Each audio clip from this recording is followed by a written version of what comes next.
What's going on, family? How y'all doing? Welcome to Lapeef Let's Talk. Let me go ahead and introduce the crew. We got Mr. M. White, Ty from the Shy, True Table, Kiana, Humble Dag, Aisha, Pretty Intellectual, me, myself from Lapeef JL. We got some more folks coming through.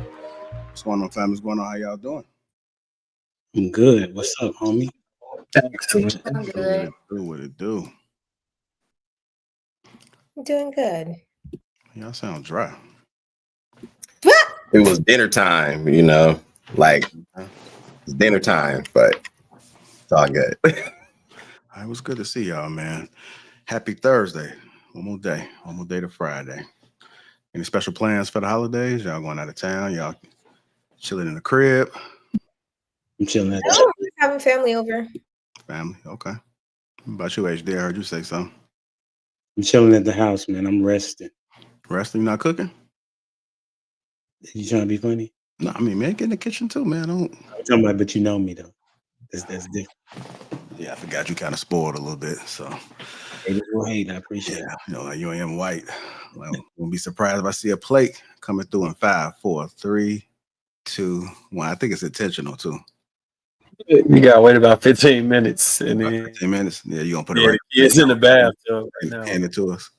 Okay. I agree with that. Shout out to the wives, man. Anyhow, if you haven't already, hit the like button. Also, make sure you subscribe to the channel. Let's see who we got in the chat so far. Insania One was good. Jordan World, how you doing? Construction Icon. We got Nike is in the house as well. Good to see you, ma'am. Optimus Prime, 4868. Dedicated to my children's future. So happy belated birthday to the old man, JR. Yeah, I turned 59, man. You can hit whoever you want. Now with the cane at 64. Not 64, almost there, man. Almost there.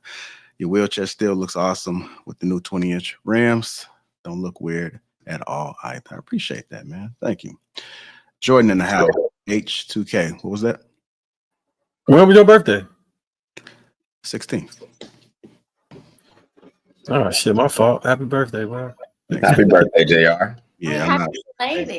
I'm not one of them folks that be spreading all the birthday news. I just kind of coasted through. Thank you. Was we on a live stream on your birthday? No, that was a Sunday.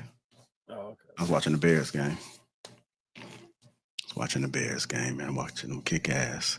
But we got an excellent show here for you guys, man. We got a fantastic panel. Red Pill versus Feminism. Which one broke us more? And who's ready to tell the truth? It's not going to be the typical conversation. I got some questions that's lined up that's going to make sure that we stand in the right direction. So I'm looking forward to seeing it. I think we got some mature folks on the panel today that's ready to engage. So what we're going to do is this. I'm going to go ahead and kick it off. 10 to 15 seconds in one sentence. Red pill or feminism? Which one did more damage? Go ahead, Ty. 10 to 15 seconds. I think they both did damage at different times. Feminism started doing damage first, and then it ran into this red pill. I feel like the only reason we have red pill is because feminism existed. Go ahead, Drew. Feminism. Short and sweet. I'll expound later. All right. Pretty intellectual. Feminism is what saved the Black community, so it's definitely going to be red pill for me. Okay. Kiana. I think both were highly detrimental. But as far as the one that did the most, I'd probably say feminism for me. HD. Feminism. Aisha. Feminism. Kind of hesitated a little bit. Go ahead, White. Yeah, I think both have highly detrimental sides to it, but feminism is probably going to be the worst. Yeah. Okay. So what I'm gonna do now is I'm gonna pick one lady and one man. I'm gonna pick True and Pretty Intellectual. I'm gonna go down this list of questions. I'm gonna start with you first, True Table. Who started the gender war first, men or women? You said who started the gender war first? Yes. Men or women? Mhm. I think women started the gender war first. Why is that? I don't believe that men ever really spent time attacking women, well, verbally attacking women in the way that it has been propagandized. I don't remember any what do you call those things? Those not those daytime talk shows. I don't remember them being heavily popularized by ridiculing women. I do, however, remember being ridiculed on national TV and didn't know that being a man just has so many back components to it, from Ricky Lake to Oprah, so on and so forth. All right, next question. Which movement lasts more? Red pill or feminism? Feminism. Red pill doesn't, in my opinion, doesn't lie. It's not really relative to relationships. We tie them into relationships. That's not the basis of red pill. It just gets kind of swept up in there because of current day exchanges that we're having. All right. Has either side actually helped modern relationships? Wait, say that one more time. I'm sorry. I couldn't Has hear you. either side actually helped modern relationships? I do believe that they both have assisted. Reason being is because we're having more conversations that are, I would say, more intentional. I don't believe that there's ever been this time that I've been alive that men have spoken this much about how they truly feel and what they want to receive, vice versa. All right, I got 3 more questions for you. Did feminism make women harder to date, or did men get lazier? It made them harder to date. Is red pill teaching men reality or resentment? I think it's teaching them reality. Resentment is a personal choice, so I don't think red pill's responsible for that. All right, which movement avoids accountability more?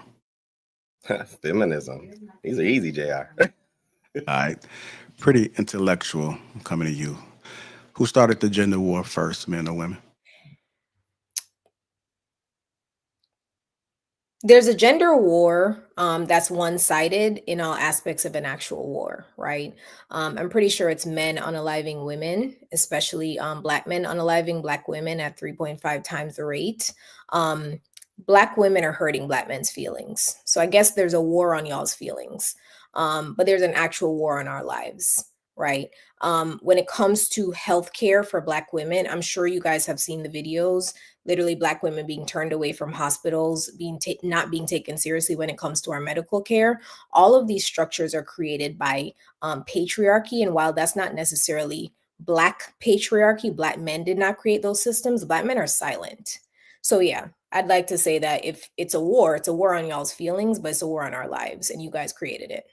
Okay, next question. Which movement lies more, red pill or feminism?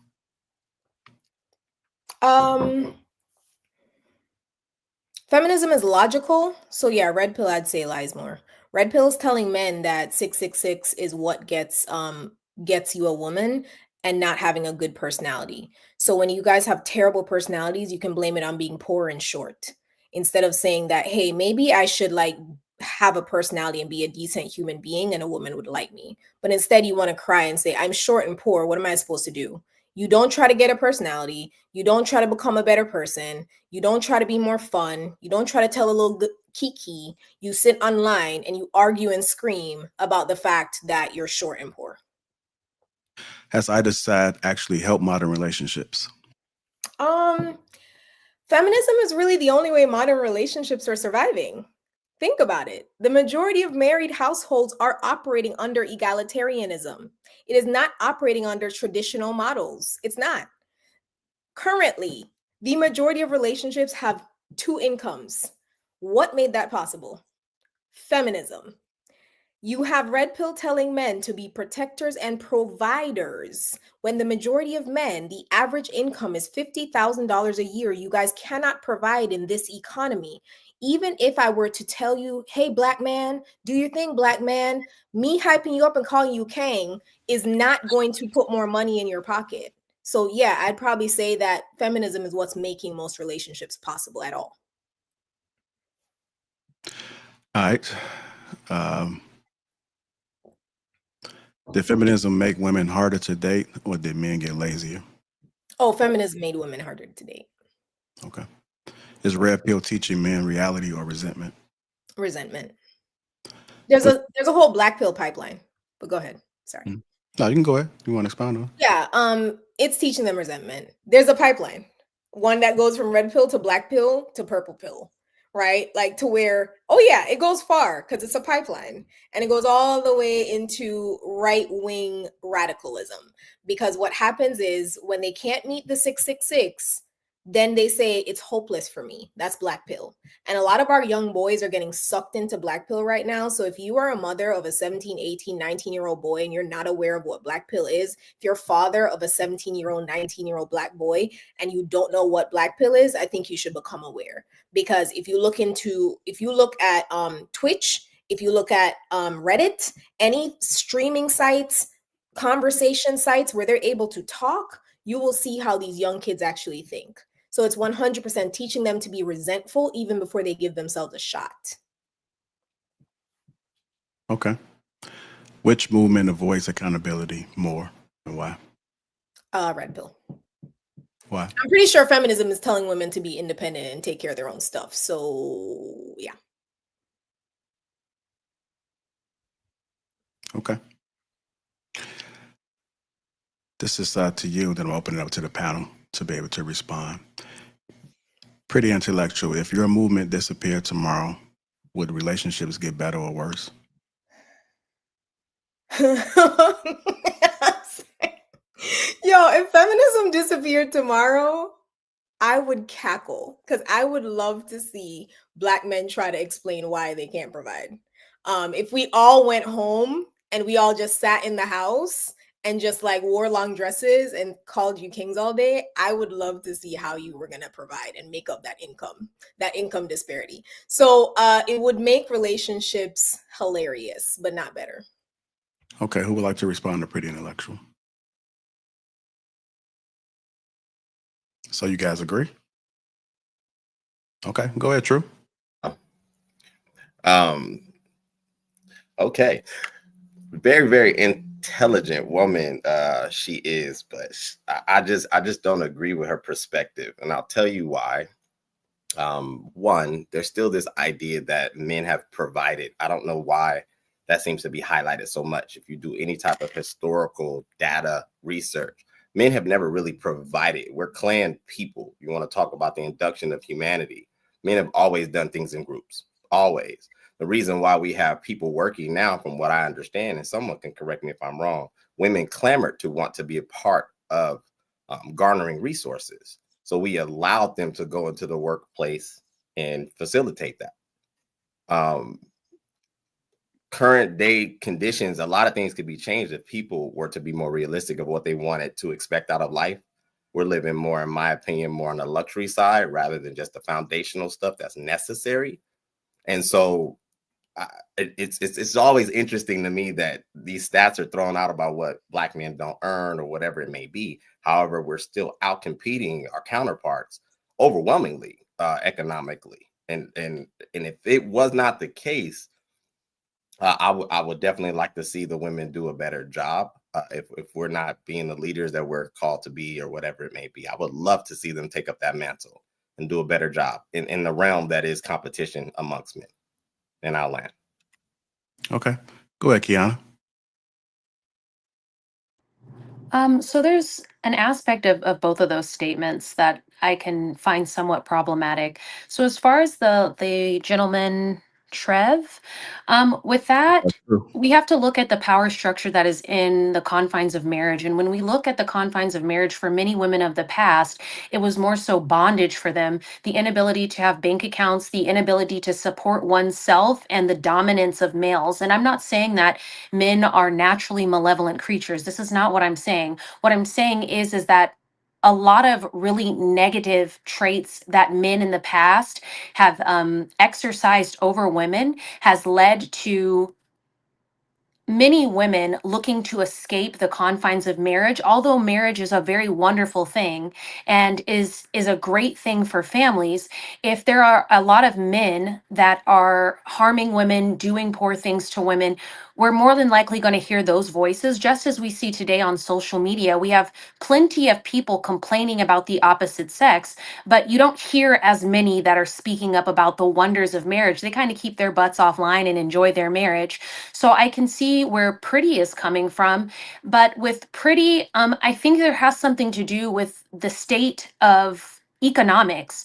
And when you force women to have to enter the market for nefarious reasons like wanting tax money and wanting to stimulate the economic system by having people put into it more, you're going to have to get the woman out of the home. And as we know, many of the groups, ideological groups that come out are CIA based. These are not all ground up things that we like to believe they are. They're coming from the government as psyops, or they're being infiltrated by the government as psyops. So we really need to take that into account and realize that what feminism might have been initially, it no longer is. And I really think at the heart of feminism is human rights. All right, go ahead, Aisha.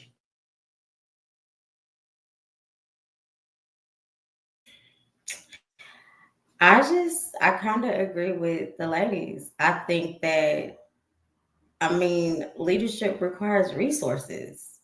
Like, the family structure didn't disappear because women started working. I mean, that's not, I don't know why y'all make up this lie in your head. I mean, the wages had stagnated. You know, it was factory and union jobs. There was a war. Like, women were needed.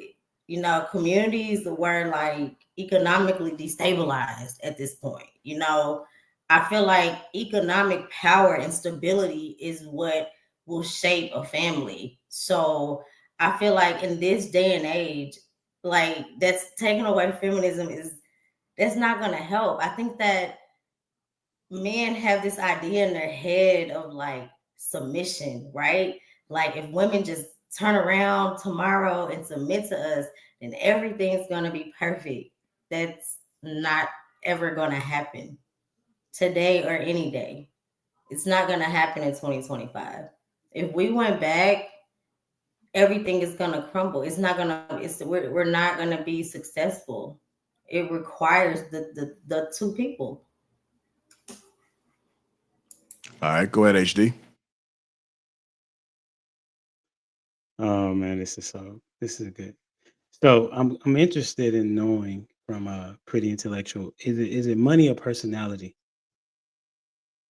Because you made that statement. You said that you first talked about personality. He needs to have personality. Why can't we focus on that? And then you transition to mostly talking about him not being a provider, and he's concerned or worried about being broke.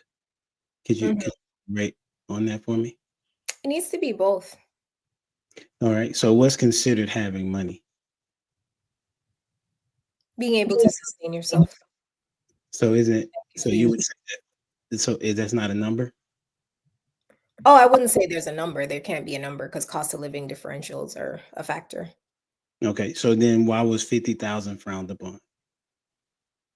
No, I said 50,000 would not be able to sustain a household with 2.5 children in most states.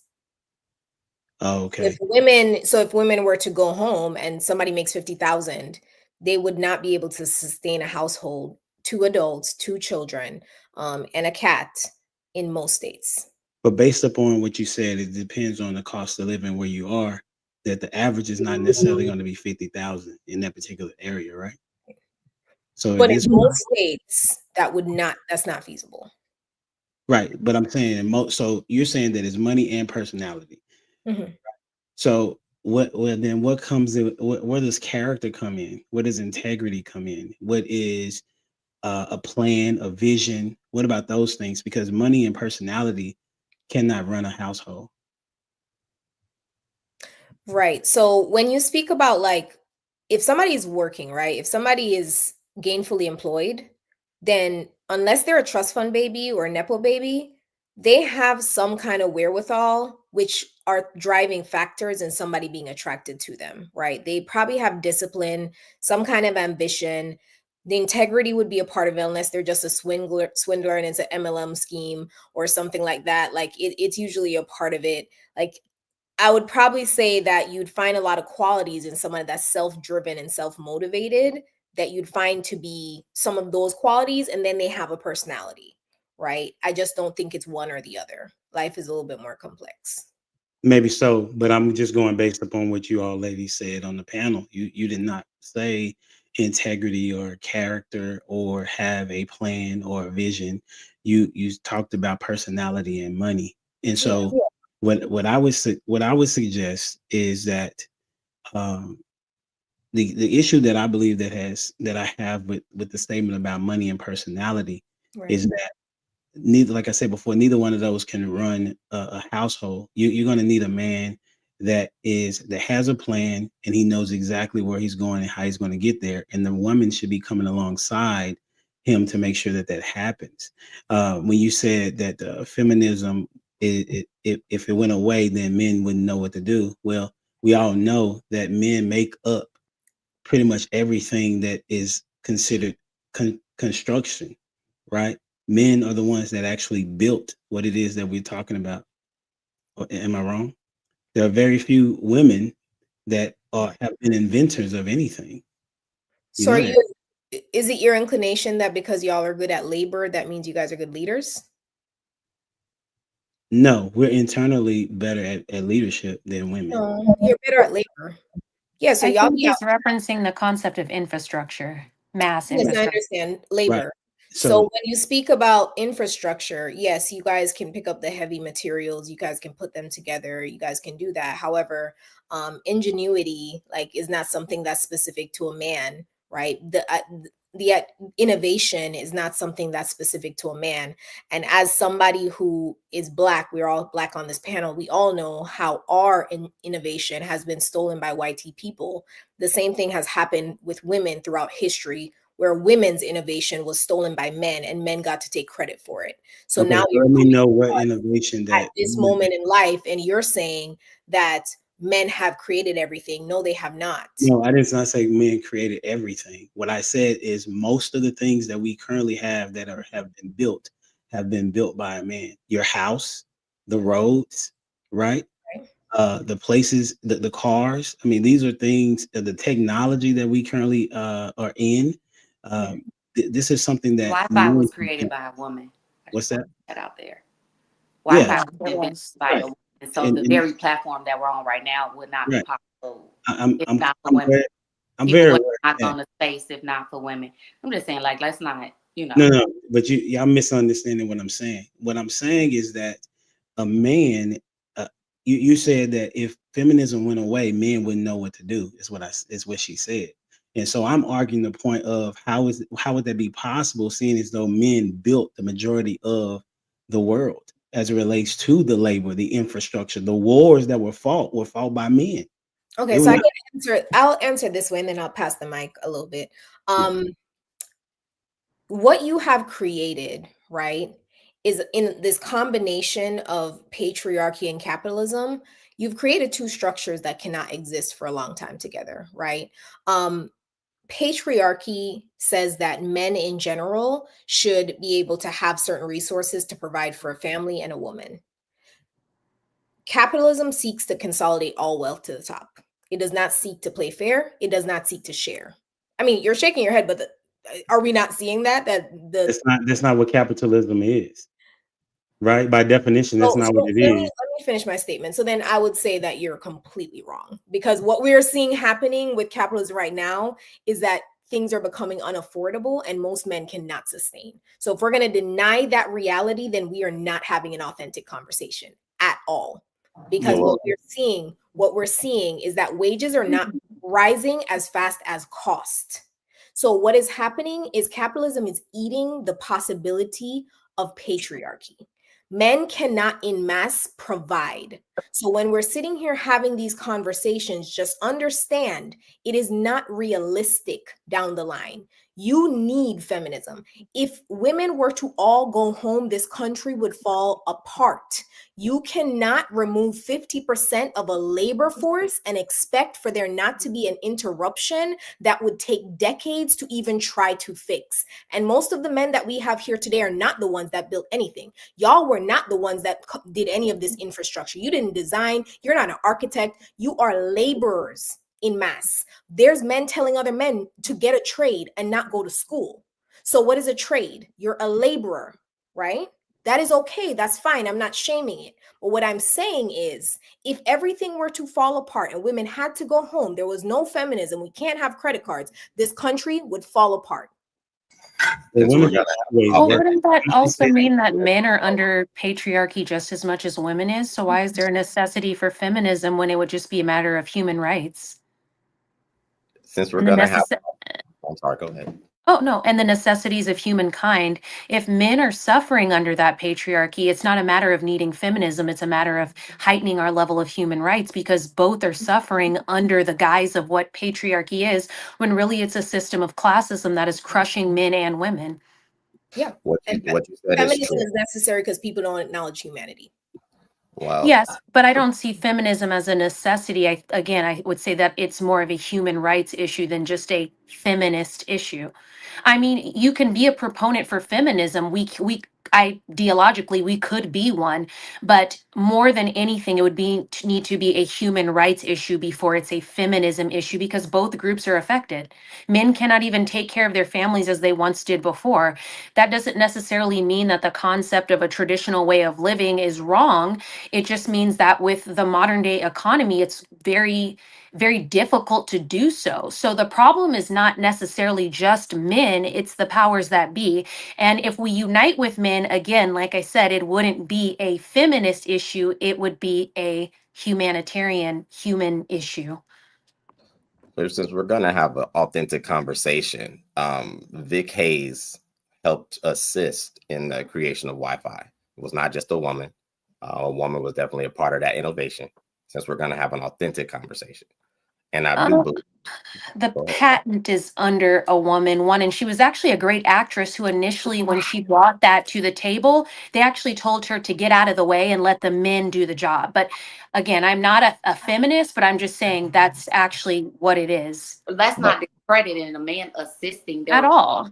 that assisted men in their inventions, but it was still their invention. I'm pretty sure Apple was assisted by many women, but it's still his invention, right? So let's not take credit away from the woman. But I wanted to go to Kiana. I really do agree with your perspective here as far as this being more of, like a human rights type of conversation that we should be having, right? If we're looking for a solution, we should stop trying to have these conversations where it's one against the other, like red pill against feminism, when honestly, I feel that both have been blown out of proportion at this point, and they're extreme on both sides. What type of steps, or how do you think we could come to that, especially in today's society when we have so many people who are so right and left sided, right? And it's even hard to have these conversations where we have to argue about who invented Wi-Fi when we can just look that information up. How can we get to a point where we can come together as men and women instead of attacking each other and actually focus on human rights? Or do you think that's even a possibility? I think that's definitely a possibility. And to sit here in front of a group of people and say that that's not a possibility is saying that we are incapable of actually valuing one another. And if that's the case, then we have a very high level problem between men and women. So the uniting of one another, just as they say in a biblical sense, is that being grateful for the value, the things that you have. So we as women would have to look at men and value everything they've done. And we as and men have to look at us and go, hey, I value what women have done. Now, if we can both find value in one another, men can say, look, I'm grateful that a woman is willing to have my child. I'm grateful that she may be willing to work in the home. All the things that men and women have done, we need to go back to being grateful and valuing that so that we can work together. When you value something, you have a tendency to treat it with a better a better sense of good. Because you wouldn't, if you value something, like you value your home, you want to take care of it. If you value your kids, you take care of them. So if we value one another, we will help one another do great things. We can come together and however we see fit, because of course there's compromise on both sides, and we can have a better chance of actually dismantling what has been set against us to dismantle our families, our children, our society as it is done. This is something that is much greater than just, oh, men and women are mad at each other. I hear men say, you know, oh, well, what do you women bring to the table? And women say, what do men bring to the table? None of us would be here if it wasn't for the greatness of each other. So we need to value that and get back to that. Kiana, can I ask you a question? Do you Absolutely. believe that you've heard men in mass not show gratitude for what women do bring as far as their contribution, their existence, in your opinion? I mean, I've been on, in reality, no. I typically do not hear men speaking poorly of women. I don't typically hear that. But when we come onto social media and we have conversations, like I said, you don't typically see the happy married couple. They're not going to get on the internet complaining about their marriage. And sometimes the negatives that we see in one another can especially with the way the media is looking to set a bonfire under everybody's feet and rage bait everybody. So they're going to focus in on that. It's not like there aren't TikToks where they talk about how to save your marriage, how to have a healthy marriage, how to love one another, be grateful for one another. They have that, but you know what they put to the forefront, and we see it all the time. So we have to really stay grounded in reality and get a reality check that everything that we're hearing online is not actually what people are feeling. Maybe some people, but the majority of people, I think, because we know how children are made, how families are made, we value one another. We can just have issues at times that may seem like that's the overwhelming consensus when it's not. Well, I want to make one more comment, then I'm gonna pass the mic. The reason why I asked you that question is because there was a couple of people who spoke who were of the female persuasion, and the first thing that they laid out with their commentary was attack towards what men were doing to women in a negative capacity. And when I provided more context on the collaboration of the invention in Wi-Fi, it was not to demote nor to minimize women's contribution. I believe most men on this panel, myself included, support what women do contribute to society as a whole. So there's an energy that seems to exist. I'm not necessarily trying to be right individually. I don't think all of us are. I think we try to have expanded conversation, but there is energy.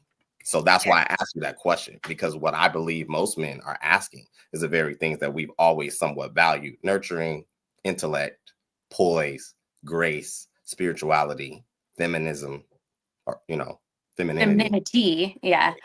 Apologize. So that's why I asked that question. So thank you. And I'll land. If your purpose was not to denounce or take away any credit from the woman, what was your point in saying that a man assisted her? Because we were saying we were having an honest conversation, just like, I believe, this is my assumption. When we were talking about ingenuity, Humble Dad brought up the fact that men maintain society. So Right. then it was told that a woman created Wi-Fi. The only point, in my opinion, to interject there is to provide some level of significant value with the contribution, because prior to Wi-Fi, existence was happening. Buildings were standing, cars were invented. Correct. Right? Like, we didn't go down the list of those things. That was stated because Humble Dad also stated that man invented most things. Women have not invented many. And so I looked up a list of women and it showed many women. And one of the many things they invented was Wi-Fi, which is what I just brought up, because as he was stating, the house that we live in, the roads that we drive on, the internet that we're on right now is because of women.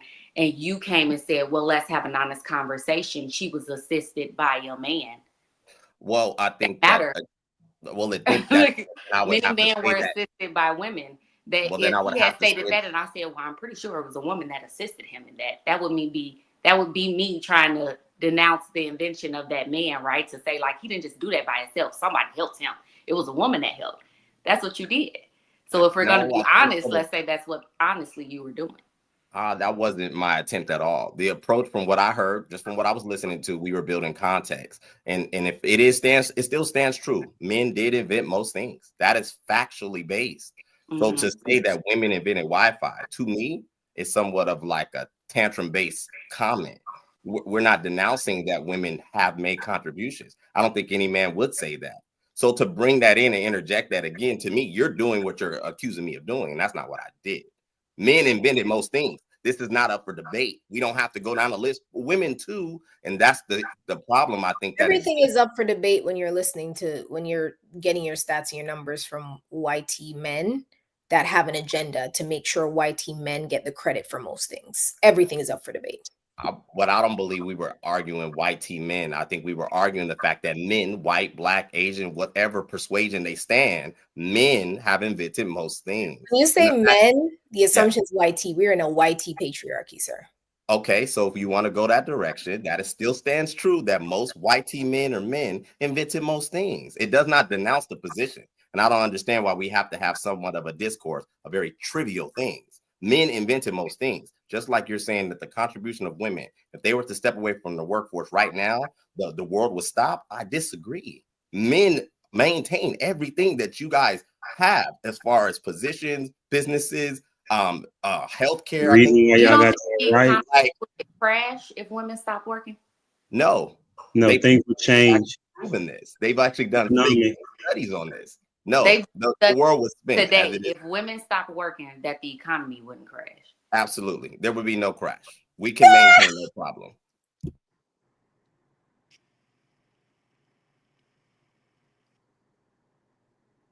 Sorry, I was on mute. Let me get Ella in there. Pretty, I know you want to respond, but let me just get some other folks included. And Aisha, I want to come to you. You know, just if y'all want to get tagged in, just let me know. Okay. All right. Y'all can hear me? Yes, sir. All right, no doubt.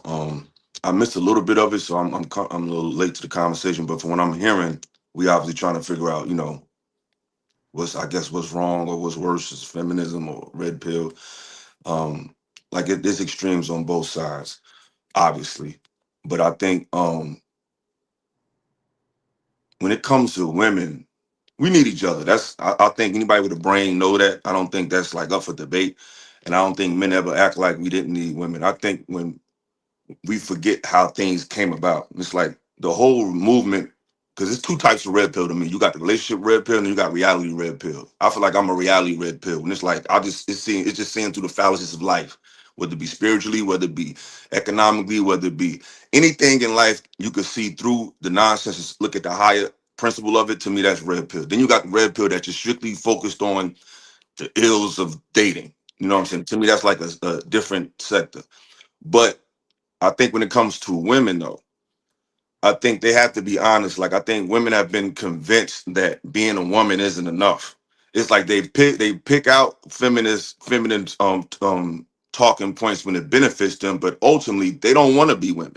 It's like they're mad that they're girls. It's like they always talk about the white society, but most of our issues come from white society. Most of women's talking points and most of women's strength that they brag about it's what a white man told them they should be proud of. It's never the fact that I'm a mother. It's never the fact that I'm loving. It's never the fact that I'm caring. It's I'm educated. I have a degree. I can do that. That's white man shit. So it's like we like to pick the white man when it's convenient, then we like to put it down. It's like, yo, pick what is it? Either you with the shit or you not. So if we gonna keep talking all this white man stuff, it's like most of the feminist perspective is a white man's concept. It was a white man that put a battery in black women's back to even feel like her job means so much to the man. Like, that's white people shit. So it's like most of the fucking basis of women's talking points is a white man's hands up there behind making them talk, to be honest. And the same thing goes for some certain men. Oh, I got my job. It's like we're always trying to talk to each other through white people's talking points if we're just honest. You know what I'm saying? Black women, for some reason, a long time ago, been convinced, not just black women, but women in America, period, but it affected black women the most. I feel like they went out their way to being convinced that being a woman isn't enough. They get mad when I don't want to be in a house. I don't want to help. I don't want to be just a mother. I'm more than just a wife. I'm more than, it's like, this is what white folks told y'all. And then you get mad at men because we like, hey, baby, I don't mind you working, but that's not why I love you. You know what I'm saying? Like, it helps. Great. It's the cost of living is high, of course. And if you go back in history, women always worked. When you look at the farms and all that, women was always a part of the workforce. That's why feminism is its own thing. Feminism and women working are not necessarily synonymous. Working is just a part of being a human. Like, hey, I'm gonna cook, you do the dishes. I'm gonna do the dishes, you cook. Like, that ain't feminism. That's just humanism. Feminism is specific. Woman, hear me roar. It's all about me.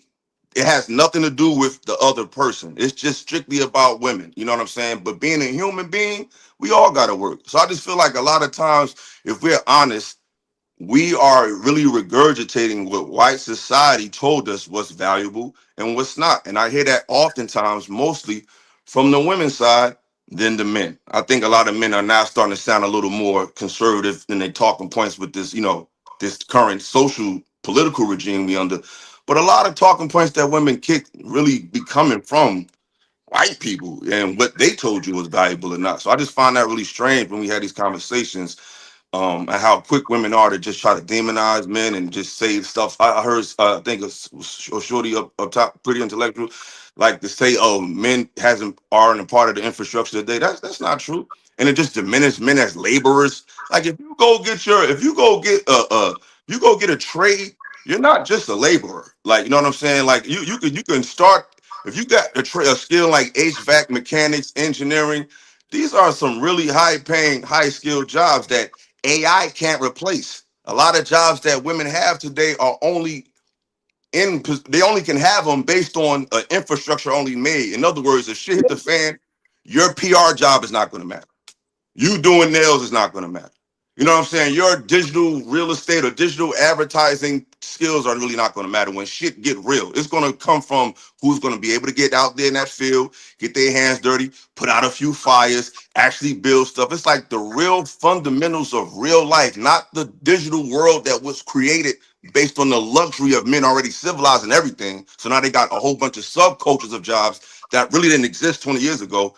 Men did that. That doesn't take away from women. It's just that women are so competitive with men. It's like, well, you do what I could do. It's like that whole spirit of I can do whatever you do. It's not getting anybody anywhere.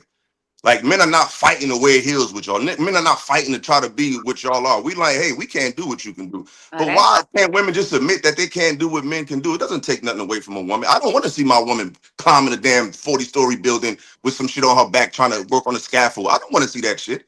You can prove that you can do it. Great. Congratulations. You can work on the scaffold. But do you really want to do that? Is that really something that you're really into? I remember, and I'm gonna be sure. I remember I was on a podcast a little while ago, and they did an actual study of the type of jobs that women like like 90 put like this 95 to like 99% of the real infrastructure jobs in the world are done by men. And when they asked women if they wanted to do those jobs, most women said no. Will they do them? Yes. And most women will do it just to prove a point or because they don't have a choice. But if they had a choice, I don't think most women want to do these hard, overbearing jobs. And I don't think men want them to do it either because it takes away from their femininity. Just like if a man plays has a feminine role or does a feminine passive job, it takes away from his masculinity. Just because we can do what the other can do doesn't mean we're designed to do it. But I'm gonna land right there. All right, hold on. I know Ty wanted to jump in. Ish, did you want to jump in? Did you want to respond? I'm gonna just say this, and I'm gonna let Ty, and then I come back around after Ty finish. But a quick Google search will literally shut y'all up. Like, please just Google, will the world crumble if men quit or women? It's gonna tell you women. Because the main reason is because we pour so much into the market. We spend a lot of money. It's gonna tell you that because it's true facts. The GDP will drop so it wouldn't work in one day if women decided to strike. Dollar bill is not even turned down. Hold on, let me just read it verbatim. If women stop working today, the economy would experience a severe downturn due to massive drop in GDP, collapsing sectors like healthcare and education, and a significant drop in consumer spending. We knew that. The absence of nearly half the workforce would lead to major disruptions, including labor shortages in critical fields, widespread poverty, and a sharp decline in economic activity and innovation. Like, just saying that type of stuff sounds insane. Well, who said the world will fall apart if y'all couldn't work? Like, nobody said that. No. I never said that. We Just saying. asked if women. You're not listening, sir.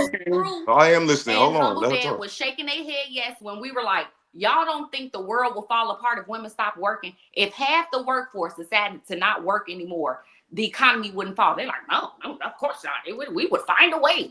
No, we would lose 21 billion in one day. Let me explain. I mean, the whole world. I mean, the There world would be needs no everybody. more middle class. And I just want to pick with you, philosophical. You talking about men out here not trying to be women? Yes, they are. Yes, They they literally are. I mean, the ones that Literally call what's it. Yeah, no, hold on. Let me respond to that. The only men that's trying to be women, we already know what type of men those are, and those are the men. Hold on. Let me finish. No, We you already know didn't what let type of her men. finish though. He didn't. She's He still not All done. right, go. All right. Y'all go ahead. I thought she was finished. I was just responding, but I guess you still got more to say, Ty. I'm sorry. Can I respond? You go ahead. Is that a thumbs up? Pretty intellectual. Is that a pass? Okay. So, like I was saying, we all know what type of men like to do that. But those are the men that y'all befriend the most. So don't bring them men up when you try to make a point, because if anybody coddles those type of men and make those men feel proud to be women, it's black women. So let's stop that right there. We're not talking about them. That's not a lie. That's not a lie. But that's not who she's discussing, though. That's not. But but them the only men that want to be women. Who else want to be women? He said Okay, that so men what want to be women. And so Who else No, wants to be she's women? not saying all men want to be women. She's referencing, like, if he you didn't go say on that if either, you though. go on social media, right, you'll see men who say things like women live life on easy mode. Women don't really have to do anything. And when you That listen means to I them, want you to be a woman.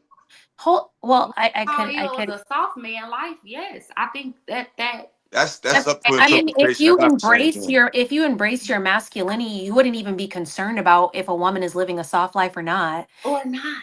It wouldn't even be really a So what about discussion. the women who want to be men, who want to make money like men, who want to run houses like men? Like, do they want to be guys, or they just want their own independence? They could be highly masculine. They So they want to could be be. guys. They could be, but that's why we said we're not discussing all men. We're discussing the specific ones who make those types of statements. When you say, any human being is living on easy mode, you're pretty much robbing them of the human experience of providing for oneself, living on their own, conquering challenges. A woman's life is not set on easy mode. Now, in comparison to other countries, does it tend to be a little bit less difficult because we're not in manual labor? We might not be out farming and tilling the field. It's still a weird statement to say that someone is living life on easy mode. And if you're a man and proud to be a man, you're not bothered by the fact that your life is on hard mode. You're just living in your masculinity and doing so. There's no need to berate a woman's experience just because maybe your life is seen as more difficult. We're not discussing men like you guys. That's not who she's speaking about. Somebody said that here, said it was easy mode. No, I didn't say, but she's referencing those type of men who make statements like that. No one here has said that, but we don't also represent every man, woman, and That don't child in the equate to world. wanting to be a woman, though. No. That don't equate to Look, that. they're literally saying that they do, but I was just throwing a jab your way because you said men are out here not trying to be like women. I'm like, they literally are. Like, But that example is not that. But the only I hear y'all. The example of women wanting to be like men is women wanting to work. So it's not women going out and growing beards. No, that's not the It's not example us I'm having gonna use. fitteds and snapbacks. It's not us sagging our pants and wearing boxers. It's not us putting on J's, and it's none of that. It's There us. are women that do that. There are women that do that, literally. Yeah, but we know what they are too, just like he said about the guys who do it. That wear It heels. would be the Those won't be the arguments I would bring up, though. So I wouldn't bring that up. I didn't say that's what I. You So guys you're really saying explained that it. there's men who want life on easy mode would be equivalent to you saying women want to be men because women want to be out here doing these certain jobs. Maybe women like to work in those labor jobs. Maybe women want to be welders. I literally have a friend who is in welding school right now. She's a beautiful woman. She wants to be a welder. What's the exactly? How many women want to do that though? It's got to be less than 5%. Exactly. There are women who desire these positions. These women do not want to be men. It's these a quick women Google search about So let me tell you what I mean by that. want to do these roles. So can I tell you what I mean by that? Wild Hold on, accusations Ella, hold on. as well. Okay. You were also making wild accusations.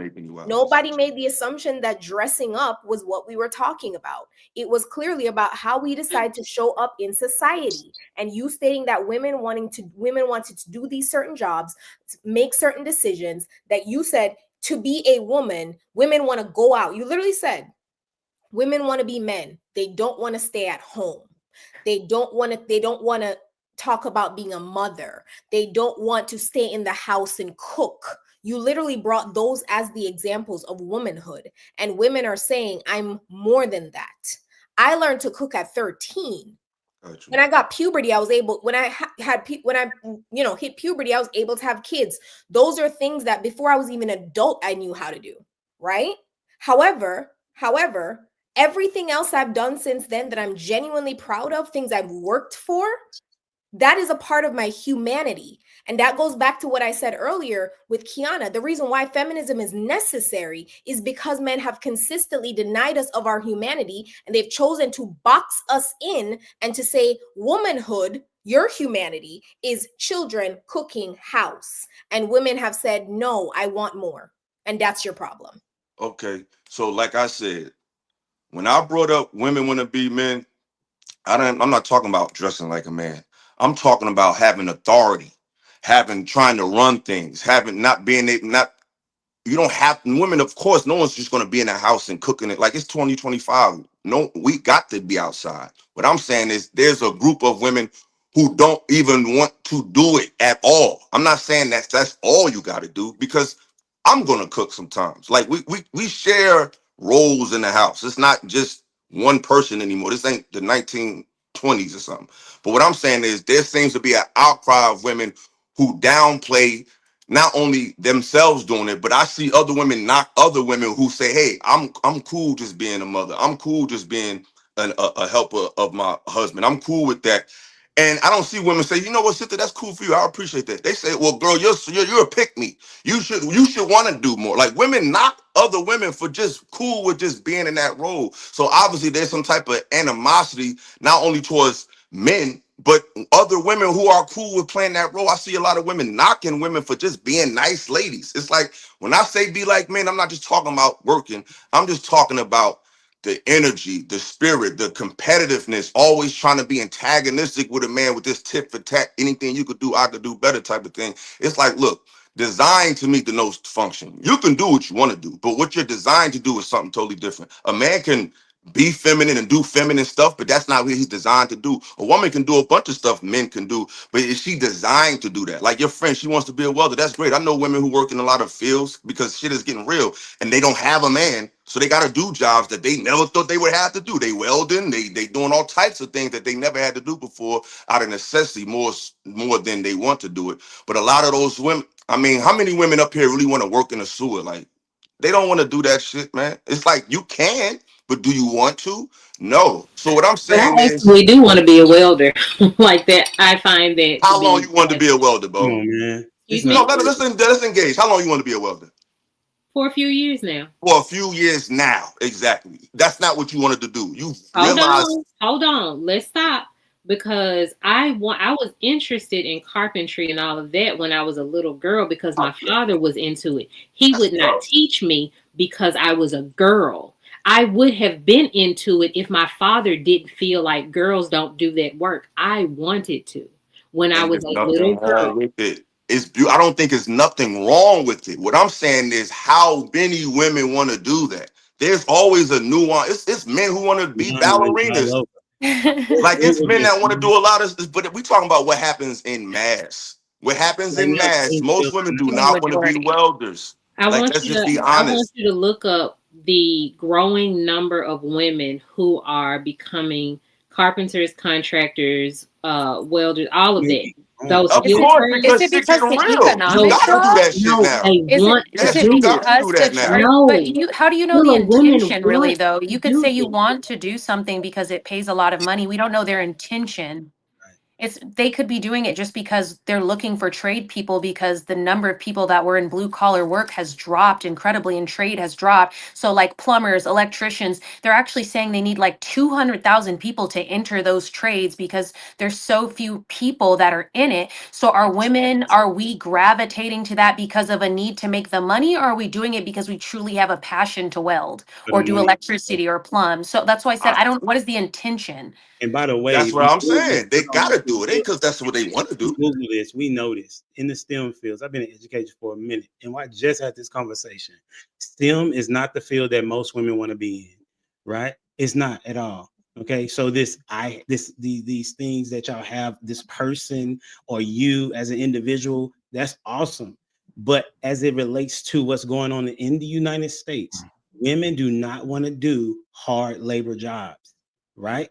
So that is a fact, right? And then as opposed as we talk about these things that because men, we need both. We understand that.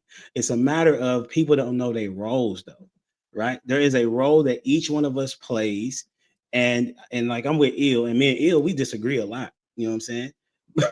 And so for on this particular matter, I'm seeing the point of that there are women that will be upset that another woman wants to be a stay-at-home mom, right? They will say, why are you wasting your time doing that? When that's one of the most important things of an adolescent that they could have. And then going back to the economics of, and I read what y'all had put up there about the women is crashing and things of that nature. I want y'all to pay attention to the fields in which they talked about. It was healthcare. If women went back to the household and they was watching their kids, it would be less children going to the hospital, and moms would be the ones that are taking care of those little boo-boos and whatnot, right? Then you go back to the other one was education, because most women, most educators are women, right? We know this. And so if women went back into the house, they would be educating their own kids. And if you talk about, we talk about this system of the white man or this patriarchy, public school was designed by a white person to imprison us as individuals. So in actuality, we would have a step up because homeschoolers do far better than individuals in the public school. All right, I'm gonna get Bo in here. I got a question. I want to keep it moving, and I want M. White to respond. So M. White, make sure you're paying attention. Bo, did feminism teach women to value careers over men? No, that was not. That was not even like the one or the other thing. Like feminism does not teach you that you have to have a career instead of a man. Like I'm not sure where people are getting that from. It just teaches you that you can have both. Like as black women, we've always had both. We've always had the husband and we've also had to work. We had to go clean up the little YT people houses and then come home and take care of the household. So like we've always done both. Feminism didn't teach us that. And I don't think that was the point. I think that feminism taught women that they don't have to have a man. You can take care of yourself. You don't have to do it. But no, I don't think that it taught us to have a career over a man. Okay, go ahead and respond, M. White. Yeah, okay, all right. My son just came over. I heard most of what she said. Can you repeat the part of the question so I can make sure I answer? I'm not. I just wanted you to respond to what she was saying. Whether you agree or disagree. If you didn't hear it, I can go to somebody else. I heard part of what she was saying. So I think that because she was answering the question about the workforce, right? That I wanted to make sure I tied that part in. Feminism. The feminism makes women value their job over having a man, and Bo's response to that was no. It made us understand that we can have both. Yeah, you don't necessarily need a man. Right. So like I said, I got a brain fog when my son walked over, but I agree with Ella earlier point about the the shaming and the discrimination of other women and them being called pick-me's when they prioritize having a man or a family. And I think feminism in its altruistic nature may. Was that me? Praise the Lord. Just when he was about to cook. Look, dang it. He was about to get into it. Okay, I'm gonna have True respond. Go ahead, True. To Bo. No, I like how Bo answered it. Actually, I think that I think she's right. I think it kind of just gave more options. I think as it's developed over time, it's morphed into something a little bit more hyperbolic. I don't think any men on this panel and even listening has said or dismissed the value that women bring in society from a humanistic perspective. This is not to highlight that at one time there were laws and different things that did not necessarily propped up women, in a certain manner. I wasn't a part of that movement, and I. Can you guys hear him? Say that again. I'm sorry. Yeah. Oh, okay. All right. Yeah. Go ahead. Yeah. So yeah, I was agreeing with Ella in the point about women being shamed for being what would be considered a traditional woman, and it does seem as though it's a war on women by women. Like they don't want to see women operate in anything that doesn't comparably make them masculine.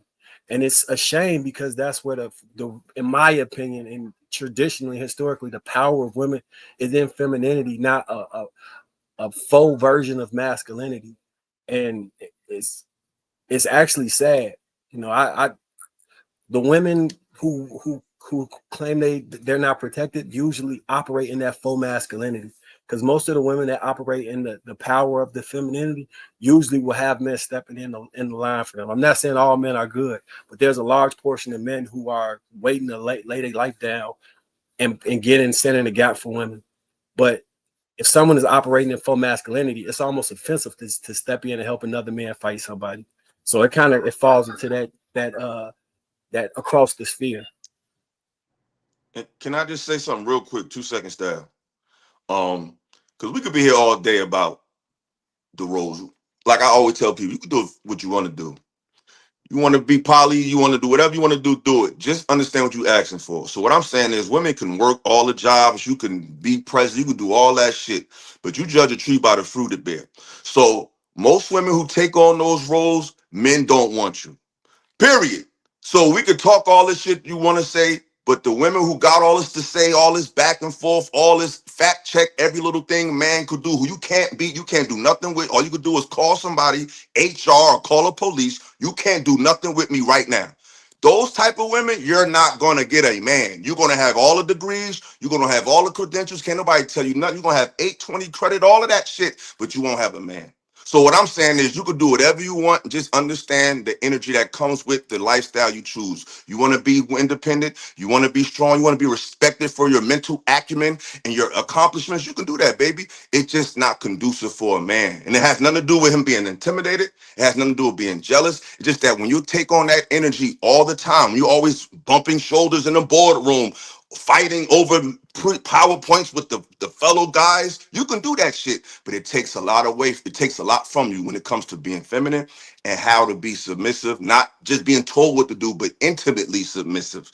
See, women love to hear that word and they go crazy. We're not talking about bend down and tie my shoes. I'm talking about intimately submissive, emotionally submissive. That shit doesn't always equate. Can you mute for me, Lou? You said what? I just quickly want to. I want to finish, but you can go ahead. I'm sorry. Go ahead. No, you got it. Good job, Illa. I just quickly want to ask because what would you call the man that does choose this type of woman? Oh, they exist, but that's not the one you want. No, I'm asking. I'm telling. You asked me. Let me answer. You asked me. Let me answer. Okay. They exist. That kind of guy is mostly a passive guy. Like, for example, right? There's a woman that goes around and she's proud because she got like 2 husbands, right? And when you look at most women who, I just want to know what you would call. I'm telling you, but you can't tell me how to answer it. No, because I wanted to expound on my point. I just wanted Well, I want to finish my point. So Okay. just make your point and I'll respond. Because we all know what type of dudes do that. See, women can find a guy just to prove like, hey, he exists. Yeah, but it's never a guy that we respect. It's never a guy that can galvanize other men. It's never a guy that other What women would you want. But call can that? you get a one? Can you hold on? Can you get a man to prove a point like, hey, I'm independent. I talk any kind of way, and look, I got a man. You can get that kind of man, but it's never a man that nobody What respects. would you call him? He said A sucker. She's Okay, looking all for right, a term. fantastic. So That's- just hang out right there. No, Earlier, not sucker. one Passive. second. Whatever. So Sucker, passive, All right, y'all, no, a man that other men don't let her respect. That's respond, what. y'all. A Let her man that respond. other men don't All respect. right, All right, y'all, let her so respond. let me finish. So therein proves my point. We just went on a tirade about how the woman who stays at home, you guys claim women would call her a pick-me. But the man that chooses the woman, right, that does all the things that you claim make her undesirable, you call him a sucker. So when you want to talk about this war on women by women, what M just said, there's a war on men by men, because anytime there's anybody who falls outside the scheme of what society tells us that we should be doing, we as a society tend to shame them. So when you want to get on your pedestal and claim that women hate women and there's a war on women peddled by women, See that and shit you doing right there? Yeah, That's that goofy shit you talking hey, Hold about. on, y'all, let her finish. Let her finish. Let me respond, please. Let me respond to let that. me get you right quick. do that to the other women only for you to tell me that you don't respect the kind of guy that decides to choose the woman that you deem to be undesirable. No. So you're doing the exact same thing. No, You're it accusing sounds I good. just want to point that out. It sounded pretty intellectual, but I'm gonna tell you what it really is. Oh, I like So that what double the truth I is, just we're want to not say we're not knocking a man for picking a woman who work hard. See, it No, sounds good, but I'm you gonna called him a remove the sucker. bullshit. Hold You on. just called him a sucker. It sounds great, but I'm not talking about picking a woman who works. I'm not talking about picking a woman who actually do stuff. That don't make you soft. Everybody should work. No, it was your definition. Hold on, sweetie. You talked. What I'm saying is, I'm not knocking that. You can pick a woman who's adventurous and who's ambitious. That could be attractive to a degree. I'm not talking about that. I'm talking about a man who lets a woman talk to him any kind of way. And oftentimes, it's the independent, bossy type of woman who has a certain it's a certain tone she speaks, it's a certain level of disrespect she carries, and she's very dismissive of his masculinity. That could come from a woman who works or stays at home. So when it comes to that particular topic, I'm not necessarily speaking strictly about what she does for work. It's the spirit she has. I know women who stay at home and talk to their men like that. There's men who go out and work their ass off, and the woman don't do shit, but she runs the show. So I'm not talking about just your job and being able to acquire things makes you turned off. No, it's the spirit that you can maintain from doing that or without it. Like I said, there's women who don't do anything and run the fucking household because he's soft. So those type of guys, yeah, women can get them, but they'll never be respectable men. Because women always bring up guys they get, but what kind of guy? Is it the guy that just proves you have is he just a body? Or is he a man that other men are impressed by? Not because he got muscles and he's tough, just by how he carries himself. He has a certain decorum. Most women who are very dominant, or most women who think they can get multiple guys, it's never the A1 guy. It's always the guy that's just there to just, oh yes, I'll do it, baby. Oh yeah, you got it. That's the guy they love to put on the pedestal to say, see, these men do exist. Don't nobody want to be with them dudes. Stop it. Listen, So is it the pick me or the sucker? no. I got Is a it the question. pick me or the sucker? Which one? I got a question because of what she tried to do there. Yeah, it was cute. It was cute. Now, Passive was the word we used. The passive word we use. I want to ask the women, what is a weak man? What is a weak man to you? Describe him to me, please. He lacks a backbone. What does that look like? So if he knows something is right and he does not do it, he does not trust himself, I think that's a sign of weakness. Because if he's going to be a leader, he has to be able to trust himself, his intuition, his logic, and follow through with things. That's one sign. There's other ladies, so I'm sure they can give others as well. Appreciate that. Bo? I don't like, well, I think that a man is weak when he has to constantly ask for respect. Like if you're constantly voicing who you are supposed to be and what your position is supposed to be in someone else's life and how people are supposed to view you instead of you embodying all of that, I think that that's weak. So a man should not ask for respect. It should just be given based on how he carries himself. Is that what you're saying? Yeah, like respect, leadership, submission, like stuff like that. Like men who go around whining that they don't get it, I think that those men are really weak because they do not embody it. They are not worthy of it. So, yeah. So why would you think a dude would do that? Because he's not done the work on himself to become that type of man that deserves those things. He could be insecure. So a man is weak if he tells you that he needs respect. No. Would it be because he's not getting respect? No.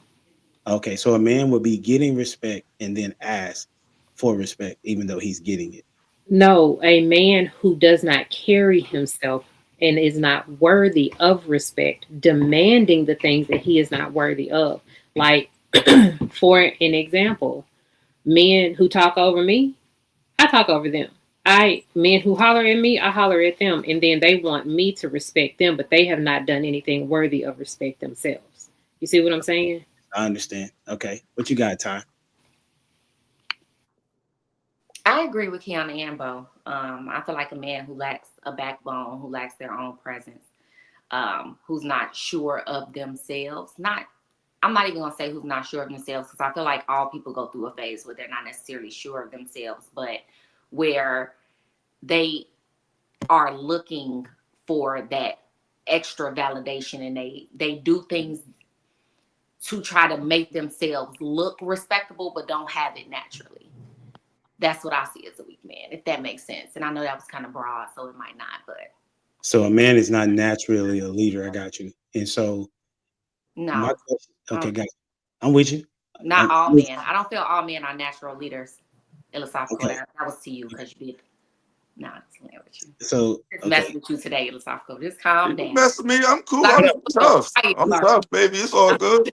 Pretty, what about you? What is there? But no, all men are not like. I mean, all men are not leaders, just like all women are not naturally feminine, right? I think sometimes they need to be taught that, and depending on your upbringing, depending on the environment you're around, they can turn out to be something else. That's why I said I'm not going to say people who aren't sure of themselves, because I honestly feel like a lot of people go through phases where they have to learn certain behaviors, right? I think there are a lot of women who have to learn what femininity is. There's a lot of men that have to learn what it is to be masculine and to walk in that presence and to feel that, because maybe they didn't have a father in the home. They didn't have leaders around them.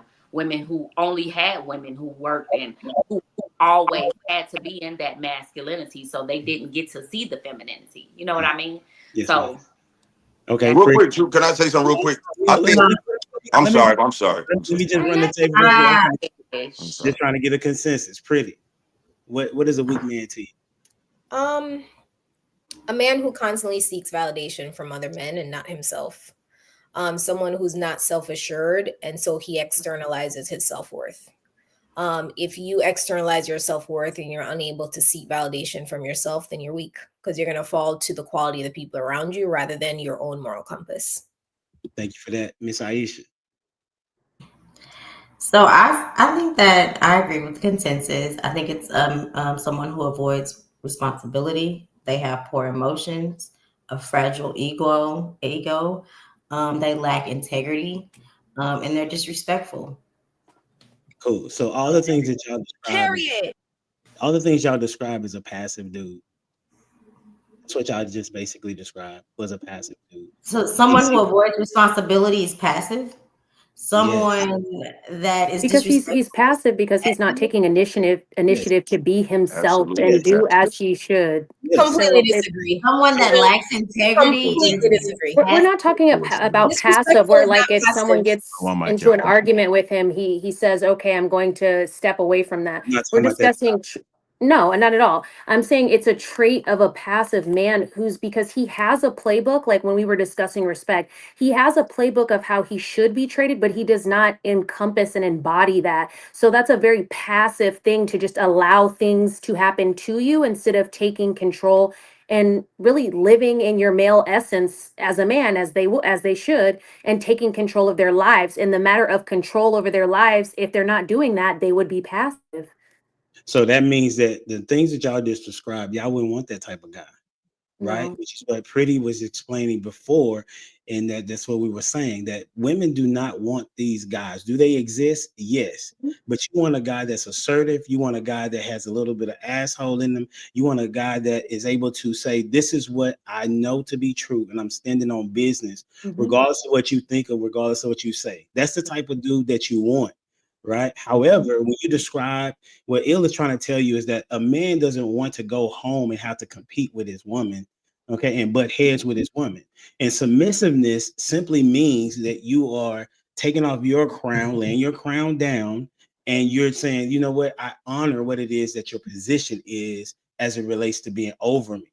Right. And then on the other side of the man, he is being respectful. And the word that Miss, I can't remember her name, the lady in the middle, Kiana said, was that he is cherishing and valuing her disposition and honoring him.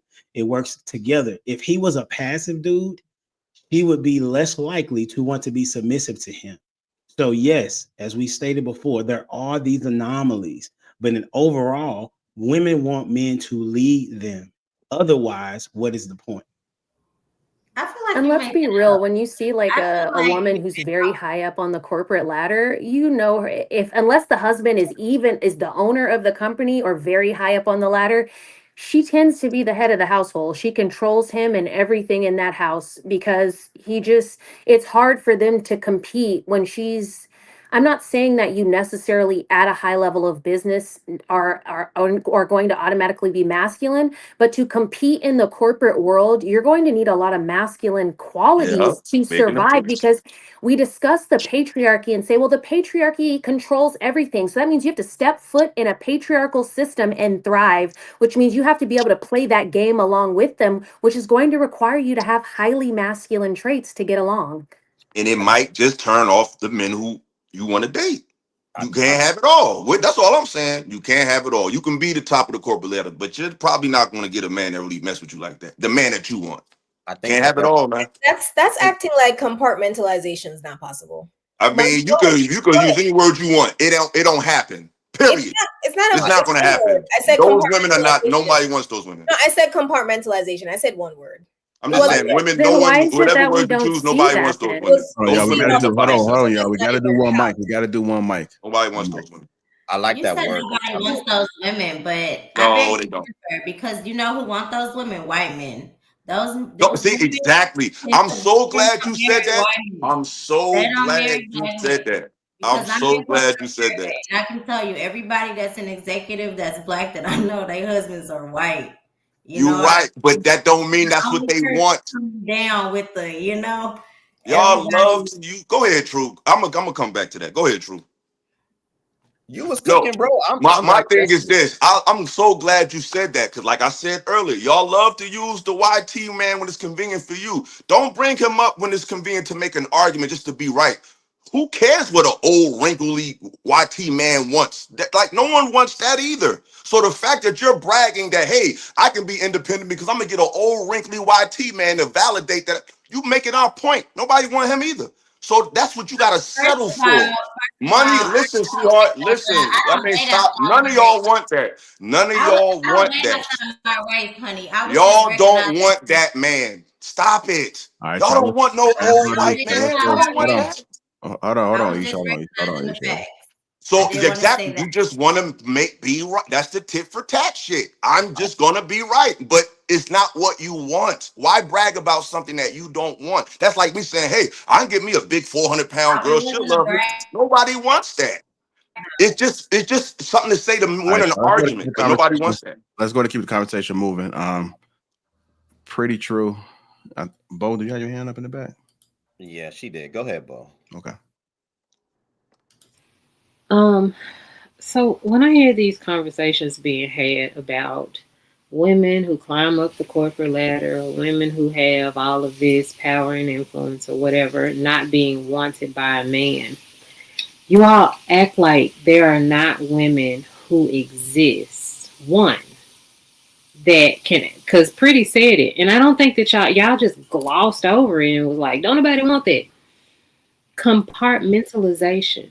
You can be that woman in that space and go to another space and act like something else because people are capable of doing stuff like that. You do not have to be this boss babe in every space you go. You are not the same man in every space you go. So why No, is I it that you put that jacket Oh on my, oh us? my. Why is it that you put the jacket on us that we are that person in and outside of the boardroom? Number two, there are a lot of boss babes that y'all like to call them that are very bossy, that are very dominant, and there are men out there for them. It works. There are people that do make that work. There are women that do want men like that because that dynamic works. So if it does, it does. You can't just say, don't nobody want you just because you don't. You can't handle a woman like that. And that is okay because you don't want that. You can't handle it because you don't want it. And that's fine.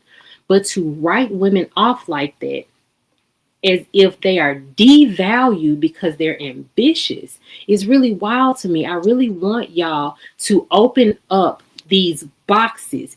You all box things up and you all have four corners for people to be in. And I want you all to open up those boxes and let people just be who they are and stop putting them in this confined space like women who make a lot of money, have a lot of power, that are very dominant in the workforce have got to be their way in every other part of their life. That's just not true. Bo, Sister Bo, we're not saying that. Kiana just explained it. No, It's but at not the that same it's true. time, He turned to the side. at It's the not that same it's true. It's just that that's what tends to happen. I believe you, Bo. I think human. I'm sorry, True. I'm gonna let you go. I think humans can do a million things. We are multifaceted creatures. You can be a doctor today. You could be an artist. Like we've proven that we can do mad stuff. People got a lot of different talents. I'm talking about tendency and likelihood. but I Is didn't it, say is that it they're not going possible to get that a woman married. can wear these multiple hats? Absolutely. But what we see in society most of the time was what we see is women who are in these fields, like Kiana eloquently stated, it's kind of it. They take on a lot of masculine energy doing Okay, but these that doesn't jobs. mean they can't get married. My point I by didn't that, say they can't. If I said I can't, I'll take that back. They can. I'm talking about what's likely to happen and what do we likely see. Most women, I don't see this. They can do it. I just don't see it happen often. Most women who have these strong careers, oftentimes it doesn't lead to being with a. They end up with the passive guy. I don't yeah. often see them with a man that's very dominant like them. They're with somebody that they're either controlling or they're by themselves. Does that mean that they can't find a man like that? No, it don't mean that. I'm just saying that that's what we often see. I don't see women who can turn that off and just become this soft woman. Not saying it's impossible. I just don't see it happen oftentimes. I, I, Especially if I that encompasses like your whole identity to a degree. I mean, if you're very career driven and that's been the center of your life for so long, you're going to have a tendency to function in that manner, regardless of whether you think you're switching off and not doing it. It's going to leak over into other aspects of your life. It's just the way things And it just are. might be off-putting to men. That's all I'm saying. I Yeah, think they that just might end up with a guy who's, like you said, more passive. There, it's all about balance, energetic balance. Drew's been trying to get in there. True. Let's go. True. well, just trying to add Come in, Pretty. because Ty set the precedence, right? And you guys all did this collectively. So I would like to know that I'm glad Ty's back up on that panel. Ty, who would you say? Because you specifically said that not all men are leaders, and I would agree with you. And I'm gonna go somewhere with this. Uh, who would you say is the leader in your relationship? My man. Why? I mean, because he is just very masculine in himself. Like he's very self-assured. I trust his judgment on things. I've been in multiple situations, even when I questioned it, he still ended up being right. Like, he embodies it, right? He walks into a room, people instantly respect him. He doesn't have to ask for it. He's not loud. He's not combative. He's not even flashy or showy, but people notice him. They respect him. They don't challenge him. It's just an essence that he has. Oh, okay. Thank you for answering that. And this is not to highlight you, but thank you for answering. I appreciate it. I'm going to tell you why. For your exchange with your man, I'm glad that works. Y'all union sounds amazing, right? But I'm going to tell you why I disagree with what you said from men. Not all men are leaders. On the outside of a relationship, I agree with you. But the issue is that most relationships, if not all of them, start with us petitioning you guys to be with us. And then typically when somebody is inquiring for something, they typically are operating from a place of position and power. So you can't say, in my opinion, that all men are not leaders that are seeking relationships. That's the frame I'm using. I'm not talking about outside of that. And I think that they cross. That was the caveat though, right? Because I wasn't talking about specifically in relationships. It was just in general, like, are all men leaders? No, that's why a lot of men might not be in relationships. You know, that's why an incel community, because all men do not have that. All men can't even put themselves in a position to petition for a relationship. They don't have the confidence to do so. They're afraid to approach women. So, you know what I mean? I can't remove that to not be somewhat true. So I hear you. Okay. What I think most men do it. Maybe we compartmentalize. Maybe we're more binary.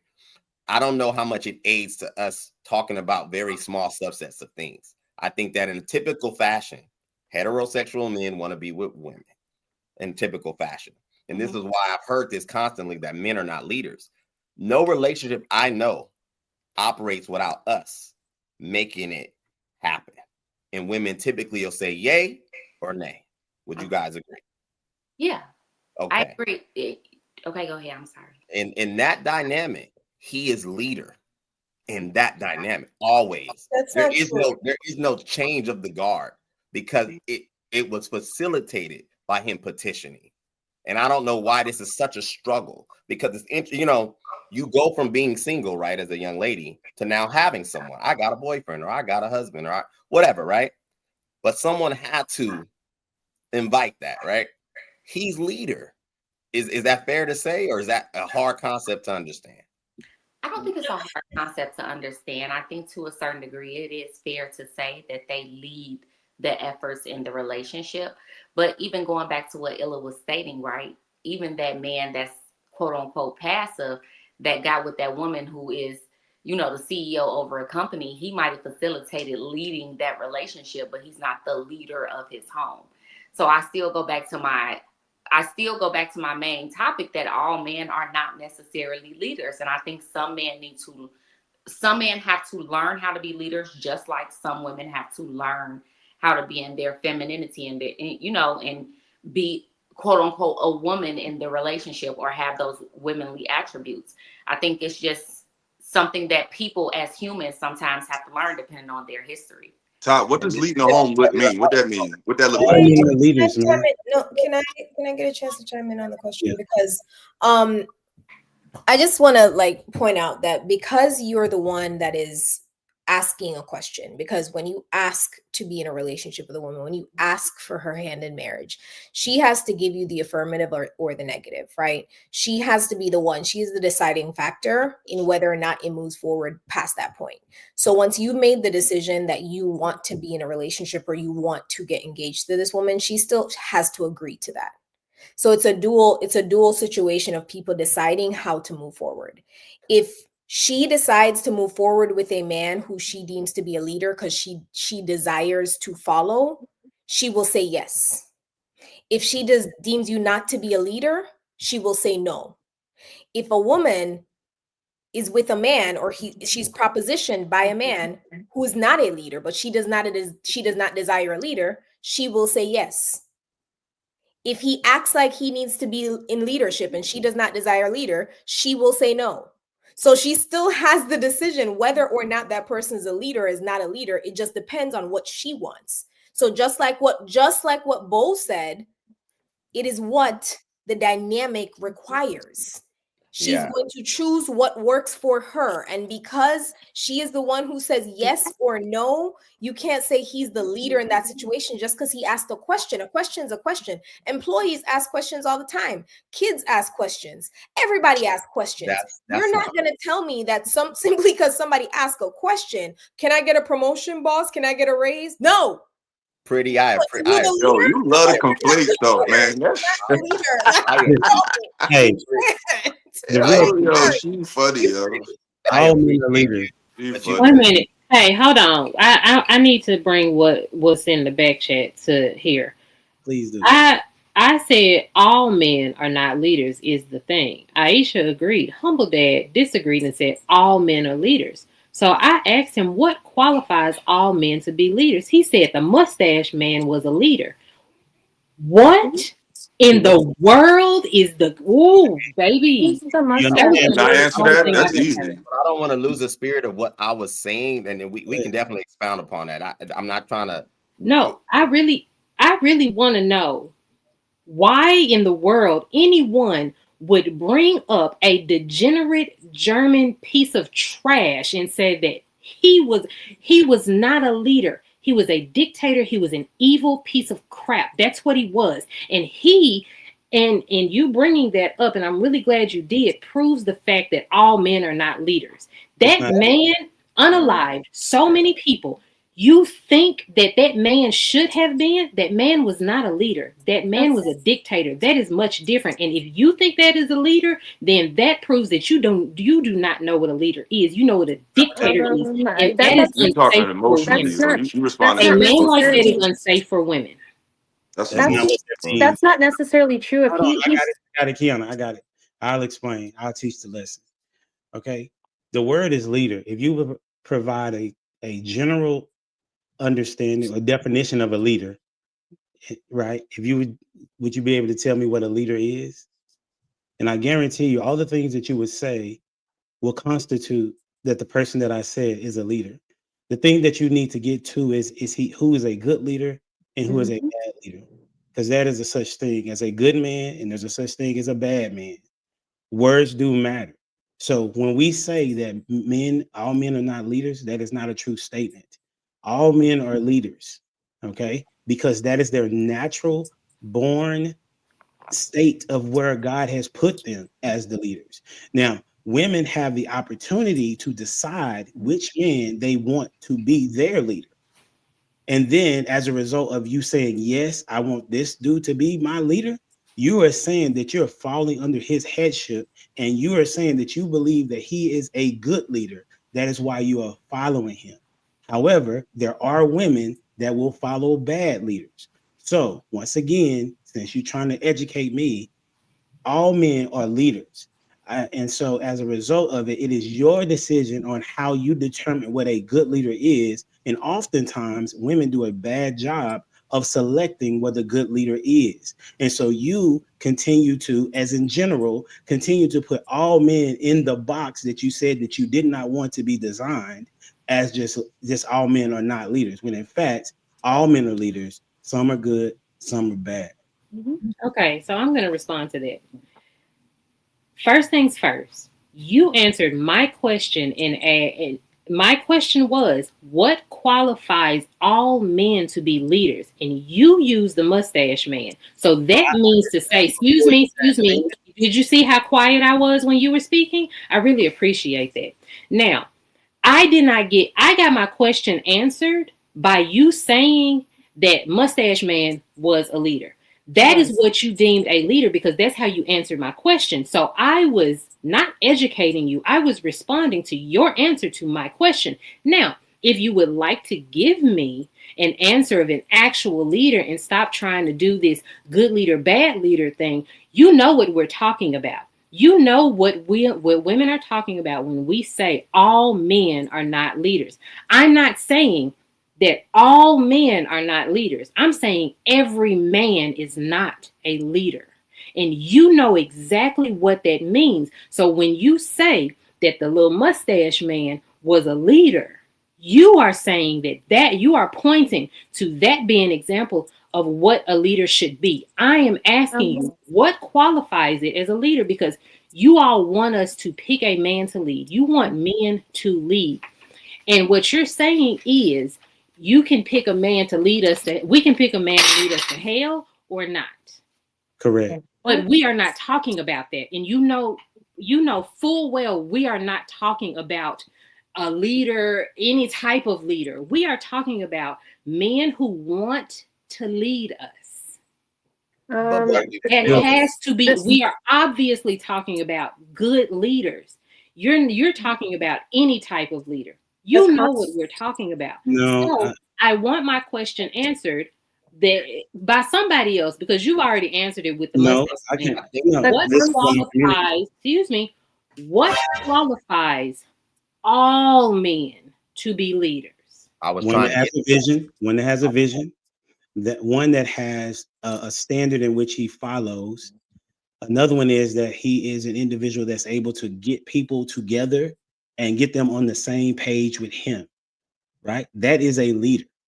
Now, as it relates to good and bad, I think a bad leader, or a good leader is a person that has integrity, a man that has a moral compass, a man that we said before that does exactly what he says that he believes is right and true and stands on it.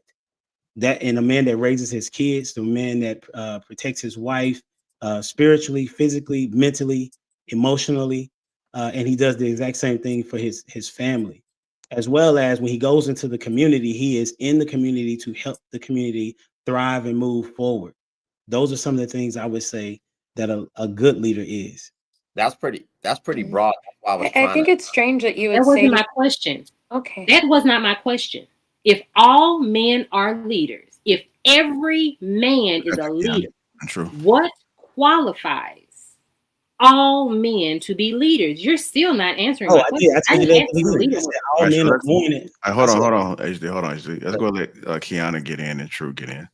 I just don't understand why it's so problematic to say that the mustache man was a leader. He was a leader. He got a bunch of people to maybe do something that is subjectively good, but the people who signed up to do it weren't forced. All of them weren't forced. Many of them chose to follow him. We're not describing the ethics behind the leadership in that situation. We're discussing the qualities that makes him a leader. Now, do I think all men are capable of being leaders and have traits that can help make them leaders? Yes. Do I think all men fall in line with that and nurture those qualities? No. So that's why some people are meant to be on the team and some people are meant to be the captain. But I do think men, their nature does tend to lead them towards that if they nurture those traits. But the mustache man thing, like, don't get caught up on what is subjectively good, because like I said, the people who followed him by choice thought he did something that was subjectively good in their sight. It was his ability to lead them that made him great to those people, and that's what he's discussing. It's not that he did a great thing, but to someone he did. But that's where the True and it's get pretty in there. That's why I kept it in line. I was trying to just keep it in one vein, because I do agree from what Kiana said, some of what Bo said. We can go back and forth on who leads, who exudes a certain level of leadership ability, male or female. But in a relationship capacity, unless women are starting relationships, and to Pretty's comment earlier, well, she's just answering a question. No, ma'am, she is not just answering a question. She is responding to something that is going to expound based on her question. A relationship being presented to you is not just answering a question. It's committing to something. And to take away something as powerful as that, I don't understand how this is not understood. Men are leaders relationally. If I ask you to be with me and you say yes, I am leader. That does not slide nor change. Now, unless a new agenda has occurred to where women are now starting relationships, they're going out of their way and they're asking men, will you be with me? Which I'm sure happens, but not in a full capacity, right? Then men is always leadership. And this is where I think things fall apart for me, and even hearing everybody discuss it, because then we apply corporate structure, hierarchy, which is patriarchal, by the way, and your achievements and all of these things. Those have nothing to do with relational leadership, in my opinion. That's why I presented it the way I did, and I'll land. Yeah, Go I ahead, understand Freddie. that. And your presentation is wrong, because the fact of the matter is that no, it's still not. You are propositioning someone, and they're deciding how to move forward with your proposition. You are not leader because you made a proposition and she accepted the dynamic of that relationship, and oftentimes that meant that y'all were following, right? So if you think about these traditional relationships that people talk about, the man brings home the bacon, the woman cooks it. A lot of men in those dynamics couldn't read. Their wives were the ones who filled out job applications. Their wives were the ones who handled the finances. They literally came home, gave her the check, and she did everything else. You're And he out there got to talking put about on, and he, auxiliary. I'm one not talking second. Hold on, let us finish. I'm sorry. My apologies. And he got to put on the hat and say, I'm a leader, because she allowed him to show that to the world when she was the one kind of moving the pieces in the background, right? So the fact of the matter is that that's not necessarily the case. I did want to comment, the reason why I actually raised my hand, I did want to comment also on the mustache man thing. I'm not so caught up in him being called a leader, because unfortunately, he used a tool that he had at his disposal, which was his ability to manipulate to get a bunch of people to follow him. So he was indeed a leader, right? In the aspect of doing that. But he led with maniacal narcissism, and he ran a dictatorship, right? Those were the tools that he used to be able to do that successfully. And if anything, it proved that the majority of people are followers. And the majority of the people who pushed forward his message were men. So there is no way you're going to tell me that these men are leaders when they allowed this man to manipulate them into doing diabolical things to children, women, the elderly, and people they were in community with 10 years ago. The majority of men are followers. I'm sorry to break it to you. Y'all listen to society's code. Y'all allow other men to tell you exactly what to do. If you guys fall out of line with it, with the rules that other men have set for you, you do not think up for yourselves. There was a man in the comment section earlier that said, see, these women can't even agree. To which I said, good. That means we think for ourselves. If all men need to agree, that's the problem. The majority of you guys are followers. No, you guys are not leaders. There is no leadership gene. And if So there are you a was leader? one, Are women leaders? if there was one, I just said the majority of people are followers. Are you listening? I'm just saying. Well, what are you? Are you a leader? Are women leaders? Since all of us are followers, what is women? People, the majority of people. You know we're people, I right? don't. I We don't. are I don't. people. I don't. No, I we're not think people. Remember, we're women. We're not y'all are humans. tripping. Men are Oh, my definitely bad. My We're bad. just men are humans. naturally One leaders. mic, one Like, mic, it ain't even one hard mic, for one mic, debate. one mic. That's why I didn't want to go down that I road, said because the everything. majority of people are followers, because the majority of people have sat by and allow atrocities to occur on this planet, and have literally ignored our cognitive dissonance. We have not leaned into any form of morality. We don't care about children. We really don't care. So the majority of people are followers, women and men. I don't agree with That that. is a fact. And that's why, again, I introduced it in the vein of a relationship. I'm not exactly sure why you struggle with the idea that being petitioned does put you in a position of leadership, because most people that petition for something have an idea behind that petition. And it's just asinine to me that you deliver your message in such a way that means auxiliary denounces position, and it doesn't.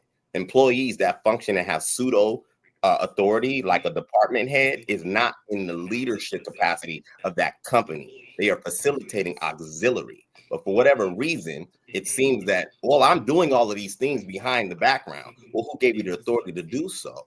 Who empowered you, the ability and the position to oversee anything that I introduced you into? Because if you're being hired, whether I'm in the room or not, if I own the position, if I own the company, you are still under leadership.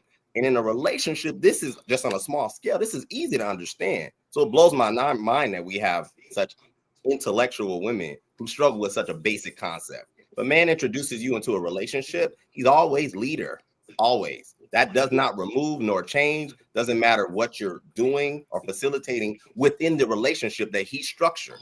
And I don't get why that's hard to understand. I really don't. And can I just say this? I think that all men are, I think, I like what Kiana said, all men are naturally leaders based on just what they're physically designed to be. Like you're designed to lead based on God gave you the body, God gave you the ability to have to take on more burden. That's your physical, natural order. Now, whether you're in whether you're given the information to harness what you naturally are, that's a different conversation. But you're born to lead. You're naturally made to take on the brunt of something. You are naturally the leader. And women are not naturally made to take on the brunt of that. That's not their natural designation. So I think women are naturally feminine and men are naturally leaders. It's just that we live in a society that doesn't facilitate what we naturally are. So we get the misinformation. You could take a lion out the jungle, you could domesticate him as long as you want, but he's still a lion. You know what I'm saying? So I think by nature, a man is a leader, but information or misinformation can thwart that or delay that coming to fulfillment. But what he's naturally designed to do, he's naturally designed to take on burden, to take on physicality. That's his natural designation. I don't know why that's such a like hard to conceive. Like, Yeah, the fact that you need to the fact that you need to compare yourself to an animal is why you're unable to lead humans. no, that's you see the fact that you did that proves why women by themselves, because you love to be trivial and make these little stupid ass points that has nothing to do with nothing. I'm just using that example because we're talking to a general audience, so I'm using general examples. But the fact that you got to say that shows you why most women are by their fucking self, because they have to be right about the pettiest little things, because it doesn't matter. You could be right about everything, but you'll never be able to overthrow or overpower a man without the help of another man. You can't do nothing on your own without a man. And when it comes to real life, I'm not talking about the internet. I'm not talking about businesses. I'm talking about water, air, fire, that natural world. That shit you on ain't gonna get nobody nowhere. When the grid go down, when shit hits the fan, when it's just survival of the fittest, we're gonna see how much you be laughing if that happens. Because pretty intellectual is not gonna get you anywhere when it's life or death, do or die. That's when you're gonna realize who's really a leader. That's when you're gonna realize who's really got the power. So you have the ability. See, that's what men have done. Men have afforded women the ability to be on a camera, on the phone, and bask in this technology. We could just point your finger and say whatever, because you could just call HR, you can call the police, you can call your brother, you can do a lot of shit. But when shit hit the fucking fan, none of that's gonna matter. So if in a natural environment is what tells you who's a leader. When all the technology, all the luxury is removed, who is the dominant species in that capacity? It's not going to be the woman, which doesn't take nothing away from her. But let's just be realistic about this thing. Like, men are naturally leaders and women are naturally followers. We just live in a society where we're not given the information to facilitate what we naturally are. So we live in a state of confusion like we are right now. Excuse me. So, okay. What I heard was men are allowing us to do things. Now, the only way that you can not allow us to do things, you don't really have anything over women to overpower us than strength. If we took your strength away, if we were the same physically, how would you rule over us? I'm gonna answer that. I'm gonna answer that. But this is the thing. We don't want to do that. We don't want to. But this is the thing. Hold on. I want to say, I am not being combative. It's what I heard. This is an honest question. I'm not being a smart ass. I'm really asking an honest question.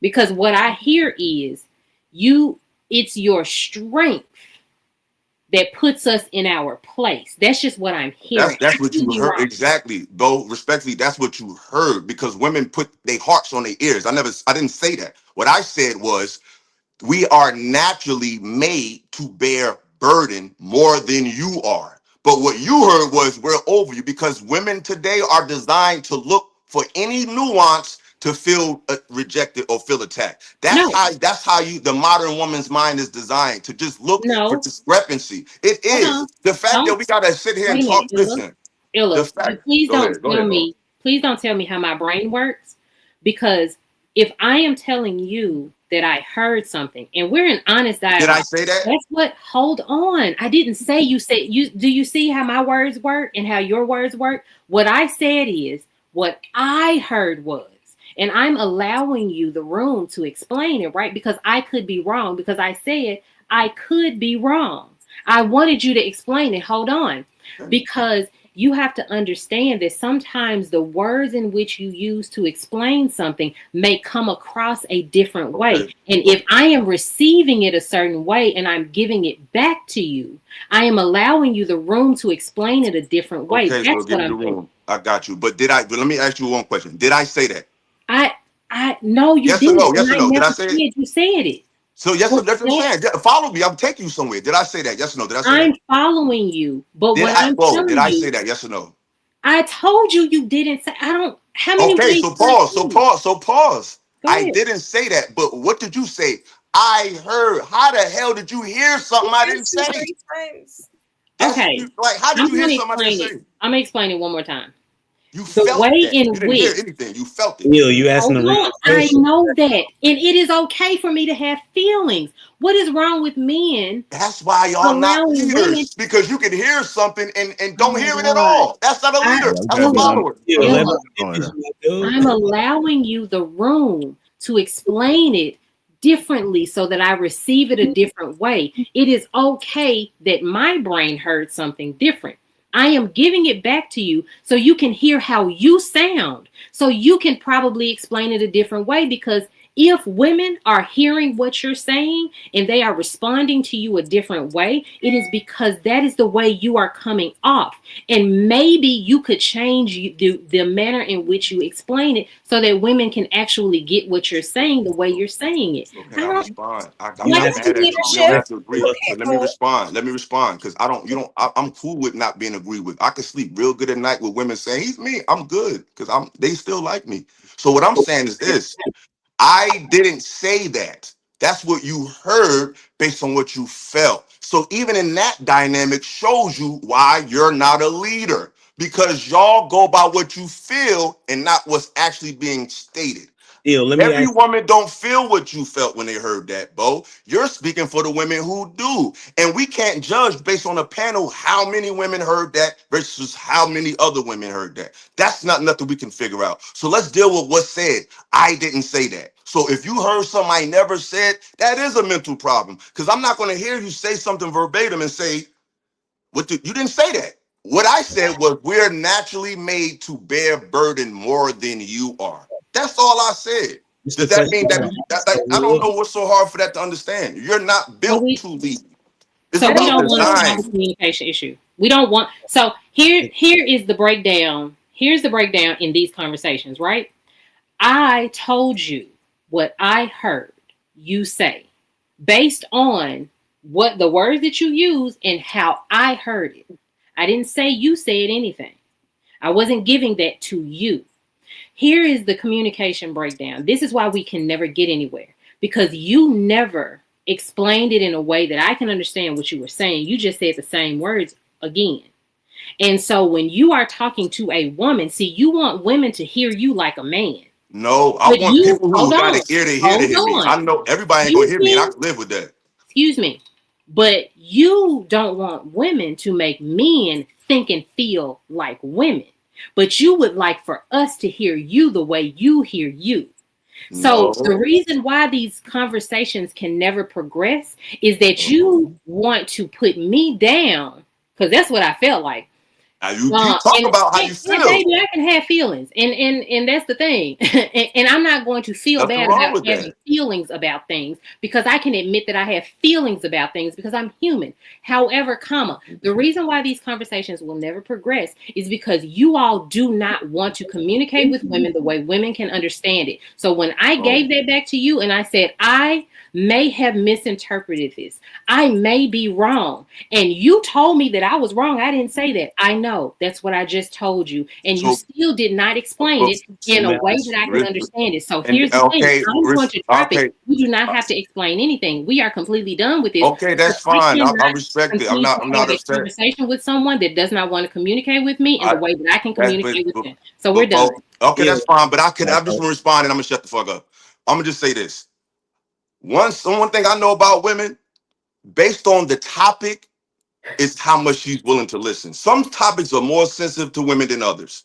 And in some, because I could talk to you about something spirituality or something, you'll be like, oh, that makes perfect sense because you're already in alignment with that. So you kind of going to lean with that. If I'm objectively speaking against your point of view, then some women, not you, but someone will create blockages when they can agree with a man on any other topic, but depending on the sensitivity of the topic, her guard is up a little higher. I didn't say nothing crazy. And what I said wasn't sex gender based on listening. It's just repeating what I actually said. I never said women is below or nothing like that. I just said men are naturally made, designed to bear burden and to lead naturally. That's all I said. That's not a that's not a masculine definition. It's not a feminine definition. It's just a definition. It's just an explanation. It has no gender attached to it. But you can interject that because it's a sensitive topic to you. So when the sensitive topics occur, you need a little more you need it a little bit given to you a little softer than other topics that you already understand. And that's okay, but women do that. You should have asked the question when you're having a conversation with somebody. We gotta get Keanu in the next, y'all. For sure. When somebody says, this is what I heard, could you explain it for me again? Right? What I think that could have happened, was to ask Bo, what about it is that I said that made you feel that way?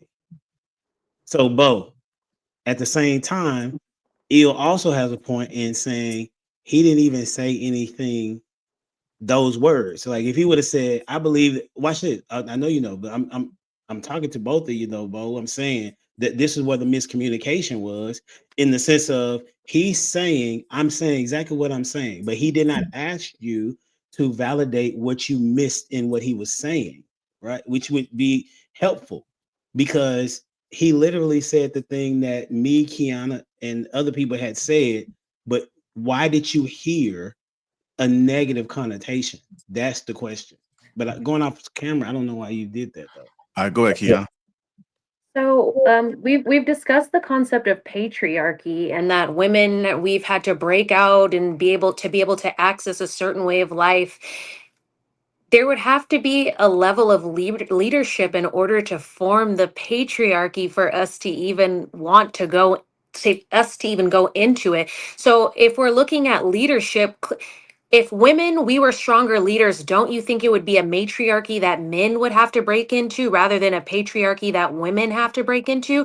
Because unless men gave us the ability to have access to certain things, we really couldn't even live in the modern era as much as we do now, because we look at infrastructure and we all agreed that a good majority of infrastructure has been brought in by men. So for us to sit here and say men are not typically leaders, now do all of them foster those skills? No. So some people are not great leaders, but there's a reason why there's a patriarchy for us to complain about, because clearly they have to lead something to have one. I'm just going off the logic of the conversation that's being had. Yeah, so no, that Yes. wouldn't be. No, I'm And responding. how are they the power structure? Men are not the power structure. Rich men are the power structure. But you're still You've already made that denoting that it's you just rich said that men. capitalism is eating the. That was my You original denoted point. that it was rich men. That was Rich men. Tanya, You didn't why say aren't you letting rich me talk, my people. love? You're not being very feminine.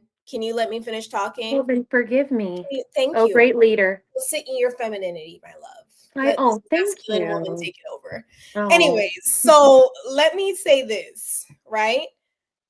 If you're saying that we're complaining about a patriarchy, we're complaining about a structure that is failing. Mhm. And I said it before. It is failing because it is being consumed by capitalism.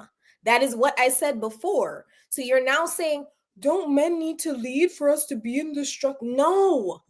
All men need for capitalism to win is to be told that they are born into a power structure. Just like YT men are told that they're born into supremacy. Your whiteness makes you supreme. Your maleness makes you supreme. So it doesn't matter that in West Virginia, there's 7 teeth in between your entire family tree. It doesn't matter that nobody has healthcare and everybody's poor. It doesn't matter that y'all are suffering. At least you're white. that's your power, you're supreme, right? So it doesn't matter that we're literally taking and sucking all your resources from you. As long as we give you this fake semblance of supremacy and power, you'll be distracted by it. The same thing is happening with men. Y'all are told that you guys are powerful because patriarchy said so, while ignoring the fact that actively your rights are being taken away from you. Black men are being strange fruited in 2025. And we're sitting here talking about submission on the internet. We're not focused on any of the real issues because we're talking about submission on the internet. So no, based on today's society, men are ill-equipped for leadership. That is why patriarchy is failing. I said it before and I'm gonna say it again. So are women equipped for leadership? It is failing. Are you equipped for leadership? I do. Did I say I wanted a I'm patriarchy? asking you Did I because say you I got wanted all a the answers. So maybe you are the leader. Okay, Are so you? let Are me women tell equipped you for Are this. you leadership? encouraging a I matriarchal preach, system? I said I'm pro-feminism. Feminism preaches egalitarianism, right? So men and women are equal. I do not want a matriarchy. I've How not we equal? desired a matriarchy. I would like for men and women to be equal, right? To where the best person suited for the position, regardless of gender, is the one who assumes the position. That is what I desire. So It's let me not ask you a based off of question. merit, So when it's it comes based off to of this, let me merit, ask you a question. not Can I ask you a question? gender. Can I Because ask what you a I'm seeing question? on this panel, Hold on, what I'm Ella. seeing Hold on on. this panel right now is there are a few people who are equipped and have the emotional intelligence to be a leader, and I promise it's not the majority of the men. That's your opinion. Who cares? But all I'm saying is this: I want to know, in today's society, are women equipped to deal with, who's better equipped to deal with the major infrastructures that keep the world going right now? Is it men or women? It's men. Okay. Who Who was keep that? That's the all I want to know. major That's all I power want to know. structures is what he said. Pretty Major. much question. That's all I want to know. Disingenuous though. It's disingenuous for, I mean, she can Yeah, have drop her down. fair. I always liked, if you're gonna stand on something, you need to have a comparison. If you're gonna say that something is not working, then I need an example of what is actually working and actually functioning. And if you don't provide that, it's hard for me to digest that you have a better model of what society should look like. Using terms like egalitarianism sounds cute, but it's not based around function nor data. Nothing is standing that can prove that to be true, especially over a period of time. So I would love to see where on the planet that is actually happening currently right now. And I'll land. So you're saying the fact that the world is literally imploding, I should find some little utopia where there's a successful egalitarian society and not look at the fact that the world is imploding under patriarchy. That's what you're asking me to do? Show me No, some in history. y'all are Hold failing. on, hold on. Give me You guys something in are history. failing. Give me an example in Patriarchy history. is 7,000 years old, and humans existed longer than that. Before that, it was matrilineal and it was an egalitarian society. In the agricultural era, when that came to be, when people started passing down land and they needed a last name, that is where patriarchy started.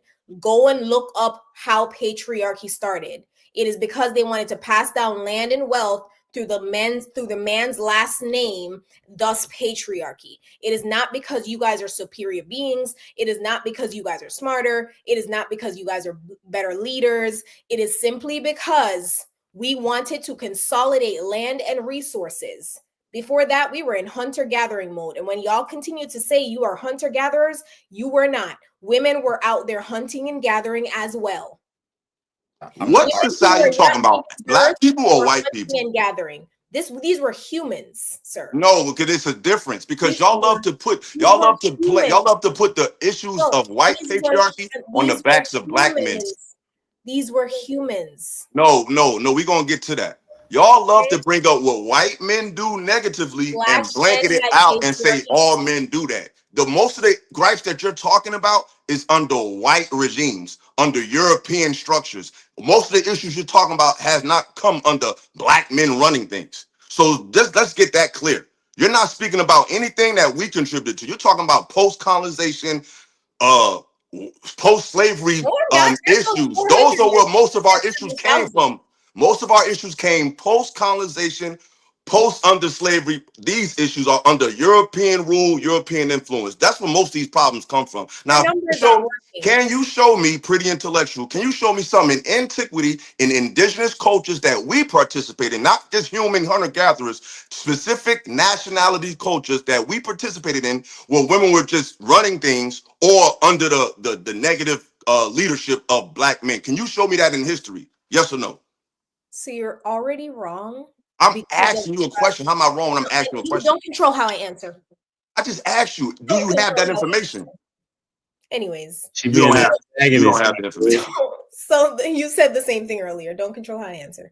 You don't But have the anyways, information.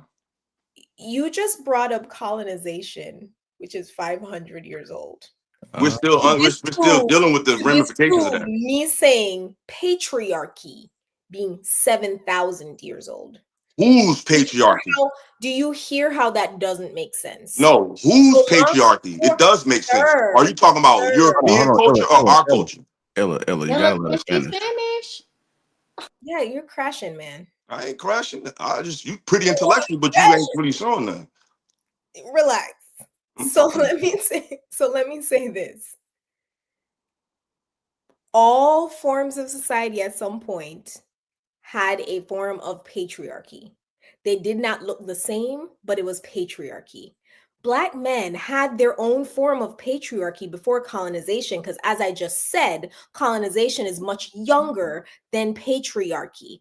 If you do the simple math, things like FGM, female vaginal genital mutilation, existed at the hands of Black men, unrelated to white men, right? These were things that were constructed under Black patriarchy. So yes, it did exist before colonization. That's simply history. Yeah, you gave one small example, but are you That's not a telling me small example? That's something that's not something that today. happened in mass? That was some tribal shit that happened sporadically. That's not something that was done when we was running Europe for 500 years. We wasn't mutilating women's vaginas. So what I'm telling you is, can you give me some information, like a book, a point of reference where I can read about how Black men were just destroying Black women before colonization and just had them under some terrible rule? Because from my studies, things were a lot better when we had our own thing going. Women were not under the same stresses they was under today. They knew their place, we knew our place, and we had, I wouldn't call it a utopia, but it was a definitely higher functioning society than we have now. Do you have any information that can offset that? Anything you can point me to, any point of reference that I can read about this terrible era of when men were just dominating Black women, and or the opposite of when Black women were ruling and things were at a utopia state because you were on top? Do you have any body of work that can provide that claim? I don't do labor for men. Do it yourself. Exactly. You don't have it. Like I thought. You just talking. I'm not doing labor for you. I got books. I don't need no help. I'm Mr. I got books. I just want to know what you know. Call FGM. No, it's called example. Something we're not leaders. Remember, so I'm asking a pretty intellectual for an intellectual response. And you didn't have one. You want to say you didn't have one. Small and it's one little example that just goes to show the disregard for what Black women experience all across this planet. Man, unrelated to America, unrelated to colonization. You have completely disregarded the harm that Give me the information. I asked you for information. You know she don't have the information. Why you keep Yes, I do have the. So give me a book. Give me a book reference. You don't have to help him, humble. He got this. He can put up his big boy pants by himself. Here's the facts. I asked you for some information. That's the question. I gave you historical guidelines. I gave you an example of something that occurred without white men. You said white men created patriarchy. I said they did not. I said Black men had their I said Black men had their own form of patriarchy unrelated to white men. That is what I said. I gave you one example, but I also said that 6,500 years before there was colonization, there was patriarchy. Go look it up. No, I already looked it up. That's why I'm asking you. Do you have any additional information? Because I when I say stuff, people know me. I'll bring a book like this book right here. So when you could talk so fluently like you talking, I want to know your source of reference outside of Google and ChatGPT. What bodies of work, what publications, since you're pretty intellectual, asking you for literature shouldn't be so far-fetched with the name you got. So if you're Find pretty me intellectual, something. You I would find love to know some literature where I you can find read me to something. further what you're talking about. And if you can't provide it like that, then You you just find talking. me something. No, no, You no. ain't got it. Because You you're ain't got it. lazy. You say it's like I'm not lazy at all. I got plenty books. do some work. And look, that's not I read. I found. Look, I Illa, did. I ain't found what you talking about. Do So that's some why work. I'm asking you. Maybe you could point me in another direction. Because when Illa, I that's read my history, I don't find that shit. that's not the And I right got question. books. The right But go question. ahead. The Oh, right thank you question. for the spirited exchange. Yeah. Sweeney, you wanted to, all right, True, then Sweeney jump in after him. Go ahead.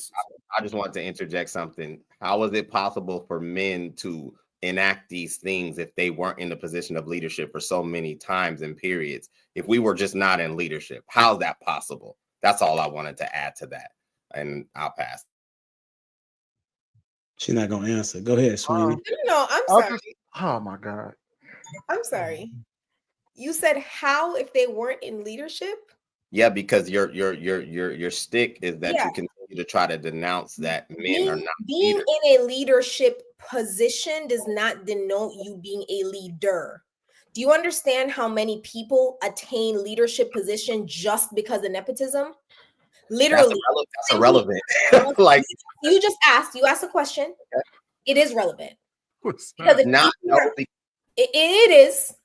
Because if people are attaining positions unqualified, and once again, I've given you an example of what unqualified people who attain positions of leadership would look like. There's entire companies being run purely on their boards because the CEO is ill-equipped to actually run that company, and they just got the position because their daddy created the company or their grandfather created the company. So you're saying, how do men hold positions of leadership when they're unqualified to be leaders? Simply because we live in a patriarchy, and it's an assumption because you're a man, you're more qualified for leadership. That is the simple answer. that wasn't my argument, but I know That's what your white style people of do. how you answer questions is very interesting because you've done this throughout the broadcast. You interject things that are not necessary to build upon the argument, in my opinion, and you just did it a moment ago. So you introduce things like nepotism. Nepotism, regardless of if it's integral or not, is still within a structure. And this is why I think that we miss each other. Leadership doesn't have to be ethical, in your opinion. You're not the qualifying body that determines what leadership looks like. That's the issue that I continue to have from how you're pitching this. And sometimes a lot of women do this. You guys want to sit here and quantify what you believe should be the moral fiber behind it. And this now saying for you to say someone that you've never facilitated on that level is not qualified is blasphemous. How do you know that? No, I'm assuming. I don't know. You're making an assumption. Just like I'm sure you're making a lot of assumptions yourself. There is Absolutely. no way that you can stand. No, I'm just saying it should be, and I'm giving. I've not assumed a thing about Let you. him talk. I'm giving some level of respect to just assuming you know what you may be talking about to some degree, but you try to dismantle it by pulling apart frame. And I don't know why we can't build upon that. Men, integral men on this panel, I will believe would say things are right or wrong, but it does not remove the fact that it is. And for whatever reason, when we're talking to women, you guys want to say, well, it's not proper. That's irrelevant. That's not the argument. The argument is that it exists. So there's things that are artificial. We can argue that if that's where we want to go with it, but that's not what we're arguing. We're arguing leadership. So whether leadership is integral, whether it's moral, whether it's functioning, it is. And I asked you a question before you and Illa had your exchange. Point me out a society that exists, that is thriving, that is functioning. You use the word utopia. And that just furthers my point. It doesn't exist. Everything you're going to point to from the past is always going to derive from men enacting structure. That's not going to go away. At no time today, tomorrow, when we pass away, you would have to remove us off this planet and prove your theory. And you can't, because everything on this planet we touch. So I don't understand, again, why that's so hard to receive. Now, if you want to talk about improving and making things better, providing more adequate leadership, more balanced leadership, cool. But you haven't said that the entire time you've been on this panel. And I'll laugh. Yes, I have. Yes, I have. I said it should be the person who's qualified. I quite literally said No, you that. didn't. You contradicted yourself by saying you think they should be equal. You said you think men and women should be equal. It should be based off merit regardless of gender. That is egalitarianism. That's what I said. That's not a contradiction saying it should be equal. Like, I'm not saying equals 50% women, 50% men. That's not what I said. I said it should be based on qualification. That is not Well, if men are better, then you shouldn't have a that is problem. not a contradiction, Humble. I didn't say so. If men You are did. You better, said I contradicted myself. That would not be the definition of a contradiction. yes. And if men are better at most things, then you shouldn't have an issue. Men are not better at most things. You're not even better at having this conversation right now. Oh, absolutely better than you're having this That's your conversation. opinion. That's not a fact. Listen, I mean, even men are better at being chefs than women, and women are known to be the ones that cook. You know that, right? You can look that up. 94% of the men that are the top chefs in the world. You can look it up there right now. Okay? Yeah, so get in the kitchen, Humble. So what I'm saying is that you said you want to know what this was supposed to be. Every time somebody make a point, it's just laughed off and dismissed. Like, that's crazy. Yeah. Oh yeah, I forgot. Sweeney, you up now? After you want to, JR? So we can read these super chats after Sweeney. I kind of want to tie two things together, right? I kind of want to tie something that Pretty Intellectual said and something that Ella said. She mentioned one of the things that Ella said he was trying to explain to Bo was that men naturally are able to bear the brunt of the responsibility when it comes to society, regardless of what that may be, which is a lot of it is tied to our strength, is tied to our ability to endure. So when shit hits the fan, men are more likely to stand up and face it. And I'm going to tie that into what Pretty Intellectual said when she brought up the start of patriarchy. She's right. It did start when hunter-gathering, where hunter-gathering ended. But what we have to do is we have to think about the natural progression of human beings. If we're all hunter and gathering, right? And let's say we're all on the panel, right? And we're all hunter-gatherers. And so in some strange reason, me, Humble Dad, and Illa are able to hunter-gather a whole lot, and maybe Kiara and Pretty Intellectual. Our group hunter-gathers more than any other group out there. We farm better, we hunter-gather better, we get more food, we plant more food, yada, yada, yada. And M. White and them don't do as much. We no longer want to, they want a piece of the pie, we don't want to share it anymore. We say, no, this is ours. We did all of this. What happens is that men tend to stand to the front to defend that. That's how you get patriarchy, is because men are the ones that bear the brunt of society. When shit hits the fan, you want it, I want it, who's going to get it? If me, Illa, and Humble Dad built this, and M. White says, I want that, you should give it to me. And I say, no. Is Kiara and Pretty gonna jump up there and fight M. White for it? Or y'all gonna sit back and say, or here's what's gonna happen. M. White gonna knock Pretty Intellectual out, and Kiara gonna say, I'll step back and let the guys handle it. I mean, don't we got examples of this on these survival shows when they be showing women on these islands? It's totally equal. We got the same amount of supplies, the same terrain. When they put these women in these survival situations, they end up falling off, getting injured, sick early, or joining a camp with other men. Like we can see this happen. Like it's quantifiable. It's not something we just pulling out our ass. It's like we talk about history. We talk about it as if what happened during when us switching over to what is it? Switching over to more like plantain and things like that in agriculture isn't a natural progression of humans. Sweeney, you know what else is a natural progression? These super chats. JR. Yeah, really, bro. Nice segue. Hold on. All right. Dedicated to my children's future for 540. Super Jamie X 602 672 6072 $10. All right, super sticker. Devil Games X with the 199. Most women want to decenter men. That's true in this movie. Insane $2. The internet was created by men. Wi-Fi was women. Insane one with the $2. Do the same search, but now see the results if men go. SBGX with the $2. I haven't seen a group of women in a dress in a while. That's strange. Joaquin Rice 7923 with the 5. Men saying women live life on easy mode doesn't equate to them wanting to be women. That's a flawed equivalent. Laughing out loud. HD, member for 39 months. Salute, Brody. It's been a minute. Chris 3333 with the $5. Intellectual being from the Caribbean and a feminist makes no sense.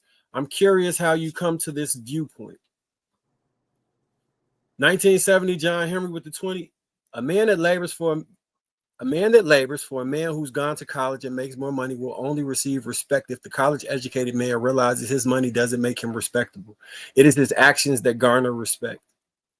Elkin Ali with the 1999. So if a man-centered man is weak, isn't a woman-centered woman, aka sisterhood and girls weak? Rojo Customs with the 5. Women will always commit to convenience. The passive-aggressive women will always choose a passive man. John Henry again with the 10 at Kiana Monet. And that is why those types of women stay on Instagram and TikTok talking about how good they do on their own while relishing in private how alone they are. John Henry with the 5. Value has no worth unless it's agreed upon because ultimately you get what you qualify for. John Henry again. Notice it's always a statement of you can't handle her when in actuality it's why would I tolerate this? Put it into perspective, people. Insane one with the $5. Is that what the majority of black women say they want? Is that passive black man what y'all women on the panel want? Do y'all choose the exceptions? Elkin Ali with the 1999. So if a man been getting 304s his whole life, why shouldn't he change into a husband for used women who prioritize themselves, their careers, and leaving men for a living? Y'all want men to fight for women who fight to leave. John Henry with the 20. Boheme Noir. I heard what you said, but your conversation doesn't correlate. At any rate, to make that statement indicates a level of contention that is moderate for the sake of the conversation. Just saying. Jamie 6072 with the 5. So because he petitioned for the relationship, he maintains leadership in the relationship in perpetuity simply off that initial act. AJ Adderley, $5. So if a woman knows that a man is not a leader, then why would she have his baby? It's happening right now somewhere as we speak. Mating habits are off. SBGX with the 2. Bo, not ready to listen, just ready to respond. John Henry again with the 5. To the panel, current feminism and current red pill ideologies are both distortions of their original concepts. I agree. Monty Dage with the 499. Majority of men are weak. Majority are followers. Majority are soft. If this made you angry, it hit home. Vast majority. Mondage with the 499 again. Most are not naturally made to lead. Men are like me. Men like me are naturally made to be leaders. We more like wolves than lions. Most men need to follow one male's lead. Got to touch my soul with the $5. Anytime a woman laughs like that, they are crazy. I don't know who was laughing, but it was probably Ty. Martin Dage with the 499. Yes, men are the dominant sex, of course, but most of us want to be in charge. We don't want to lead. Martin Dage with the 5. Bo, that's a good question, but it's not productive. We will always be stronger and honestly more mentally resilient. Nothing wrong with it either. Gotta touch my soul with the $2. Women talk like children. Mr. Let Go. SBGX with the $2. That is a mental problem. An instant classic. Queen Sheba Darling with the $9.99. Ali, have you worked your way up yet? Tease 1588, $2. Ty from the shot from they saying you Ty from Idaho, looking delicious as usual. Ty from Idaho is wild. Women's entire existence is men. That's what women were created for, literally. TLG 1588. The DJ Freshmaker with the 199. My fault, I'm late. It's all right, church. Devil Games X with the 199. Patriarchy exists because men fought wars for it. Jamie 6072 with the $5. Ashanti, Western Africa, now Ghana, people are famously matrilineal prior to colonization. Brother Noomsi with the $3, the super sticker. SBGX, not doing labor for men, listen to sign. SIGN, Kevin Samuels. Devil Games X with the 199. By the way, a lot of women benefited from patriarchy. Insane won $5. Please read the super chats before a lot of them don't apply to the current conversation and before people start leaving and not being around to answer.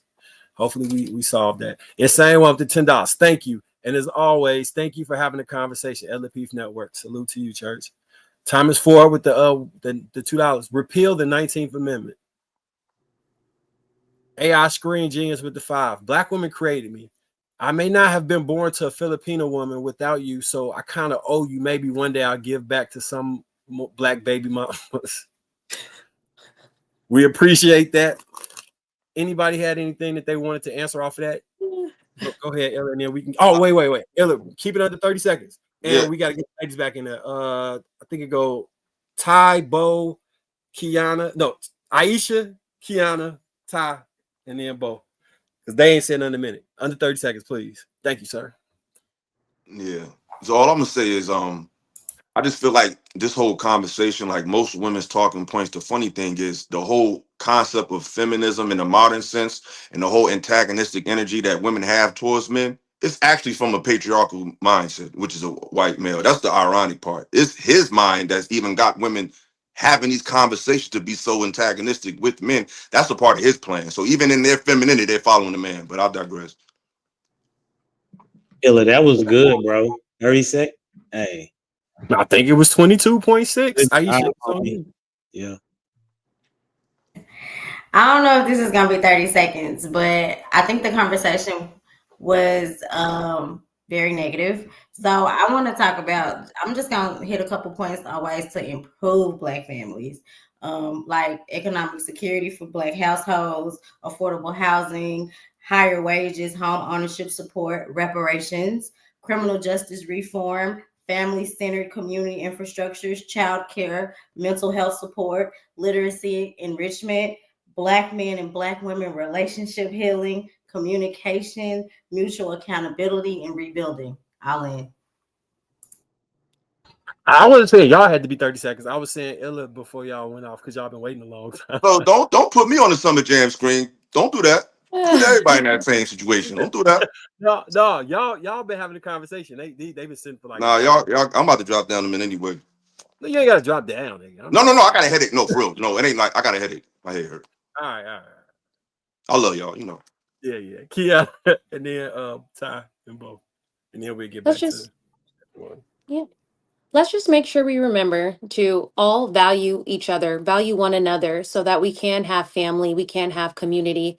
Make sure that we have these discussions. And the sooner that we're able to do that, I genuinely feel like the sooner we'll be able to unite instead of looking at the flaws at one another. We can address those and hold each other accountable, but definitely value one another. And I stick by what I said. Feminism is not necessary, but a love for humanity and community and life is necessary. And when we treat each other better, life can be better. And then we have to remember that there's a power greater than us just as humans that hates the concept of life, hates the concept of family and community. And when we're able to work together, we have a better chance at defeating that spiritual issue that we're dealing with. Thank you. Well said, Kiana. That was excellent. I just want to start off by saying I was thoroughly entertained. That's why I didn't mind being quiet for a while. But I do think we spend a lot of time on the podcast talking about the issues, right? Like from a man's and a woman's perspective and what we think the problem is. But we never really land a lot on the solution, what we can do to make things better, how we can grow as people. I think communication is one of those things. And that's one of the things Bo was kind of highlighting. I do think, though, that in her efforts of highlighting it, she also showed a flaw in the way that women perceive information as well as the way that men give information. I think once we come to an understanding of how to communicate better with each other, where we can not only feel, because we can't help but to feel, that's just how women are built. Like you guys keep saying, men are naturally leaders, right? You're born into that. We are born into our feelings. We're born into that nurturer aspect. So we feel heavily first. You think not logically first. So we have to learn to cut off some of those feelings and try to just listen to what you guys are saying instead of instantly feeling, what do I want to say? Getting angry from it or defensive, where you also have to realize that just because we're feeling doesn't mean that our feelings are not important, right? That they can be looked over or that they can be dismissed, because they're just as important. And we have to be able to communicate with each other for us to get to a resolution at some point. Because at one point it was just back and forth, jab, jab, jab. And though it is entertaining, it doesn't really solve any issues. But great conversation.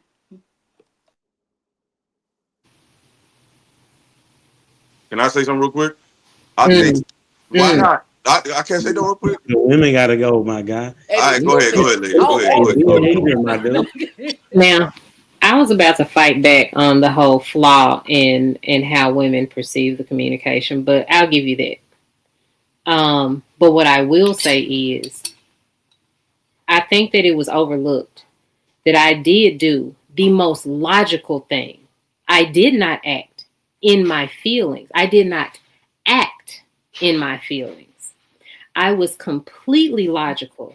And I said, this is how I perceived what you said. This is what I heard. And I gave it back. And so I want people to understand that it takes a whole lot of awareness. It takes a whole lot of logic. And it takes a lot of control to be like, okay, I heard this. I know that's not what he said. But from the words that he said and the way that he said those things, this is how I interpret it. I gave that, I bundled it up. I gave it back. I waited for a response. I was instead met by feelings because you felt like I was telling you what you said. I did not do that. I said, this is how I felt about what you said. And I gave you the room to clear it up. I want you to understand that I was the more logical person. I want us to be able to communicate to where I can tell you how I felt about what you said. You accept that and say, that is not what I meant. What I meant was this, this, and this. That is how you have a conversation where you can clear up something, because I do not communicate the way you communicate. I gave you the way I communicate, and I wanted you to give me something else. That is how communication works. But you did not listen to me. The other half of the communication is listening. But you didn't do that. And what really disheartens me about these conversations, the reason why I shut down so much is because I am not listened to. It was not recognized that I was being completely logical, and I was not in my feelings at all whatsoever. I was ready to be wrong, and I said, I may be wrong. I could be wrong. But that's how I felt like what you said. This is what I felt like when you said that. But I could be wrong. That is completely logical. That is me sitting in nothing but logic and no feelings at all whatsoever. None. And so we cannot communicate effectively if you automatically hear me accusing you of something and I've accused you of absolutely nothing. This is why these conversations can get nowhere. This is why we cannot hear each other, because I stepped to you ready to listen to what you had to say after I told you my interpretation of your words, and you instead wanted to berate me and you wanted to be heard. That's not what I said. I know. And I agreed 3 times, I think, 2 at least, that that's not what you said. Can you say that's not what I said? I said that. I did. Sister Bo. 3, no, hold on. I did more than once agree that that's not what you said, and you still could not sit and have a conversation with me. And that is when I shut down. That is when I am not interested in having a conversation anymore, because you cannot step to me the way I stepped to you. And Illa, I fuck with you heavy. I truly love your mind. I do. You are an intelligent individual, and this does not make me respect you less, but it does make me see you in a different way in certain conversations. And I really wish we could slow down and really hear each other, which is what I was trying to do. Sister Bo, respectfully, I understand, but it ain't about you or me. It's just not. It's not about neither one of us. So what I'm saying is the fact that other women got it shows you that your perception isn't everybody's perception. As a man, I respect that you respect my mind. It's cool. It's like I can live. You don't have to agree with everything I say. Like you literally said. That's what I'm saying. Like that's what you're doing. That's not logical right now. You being emotional right now.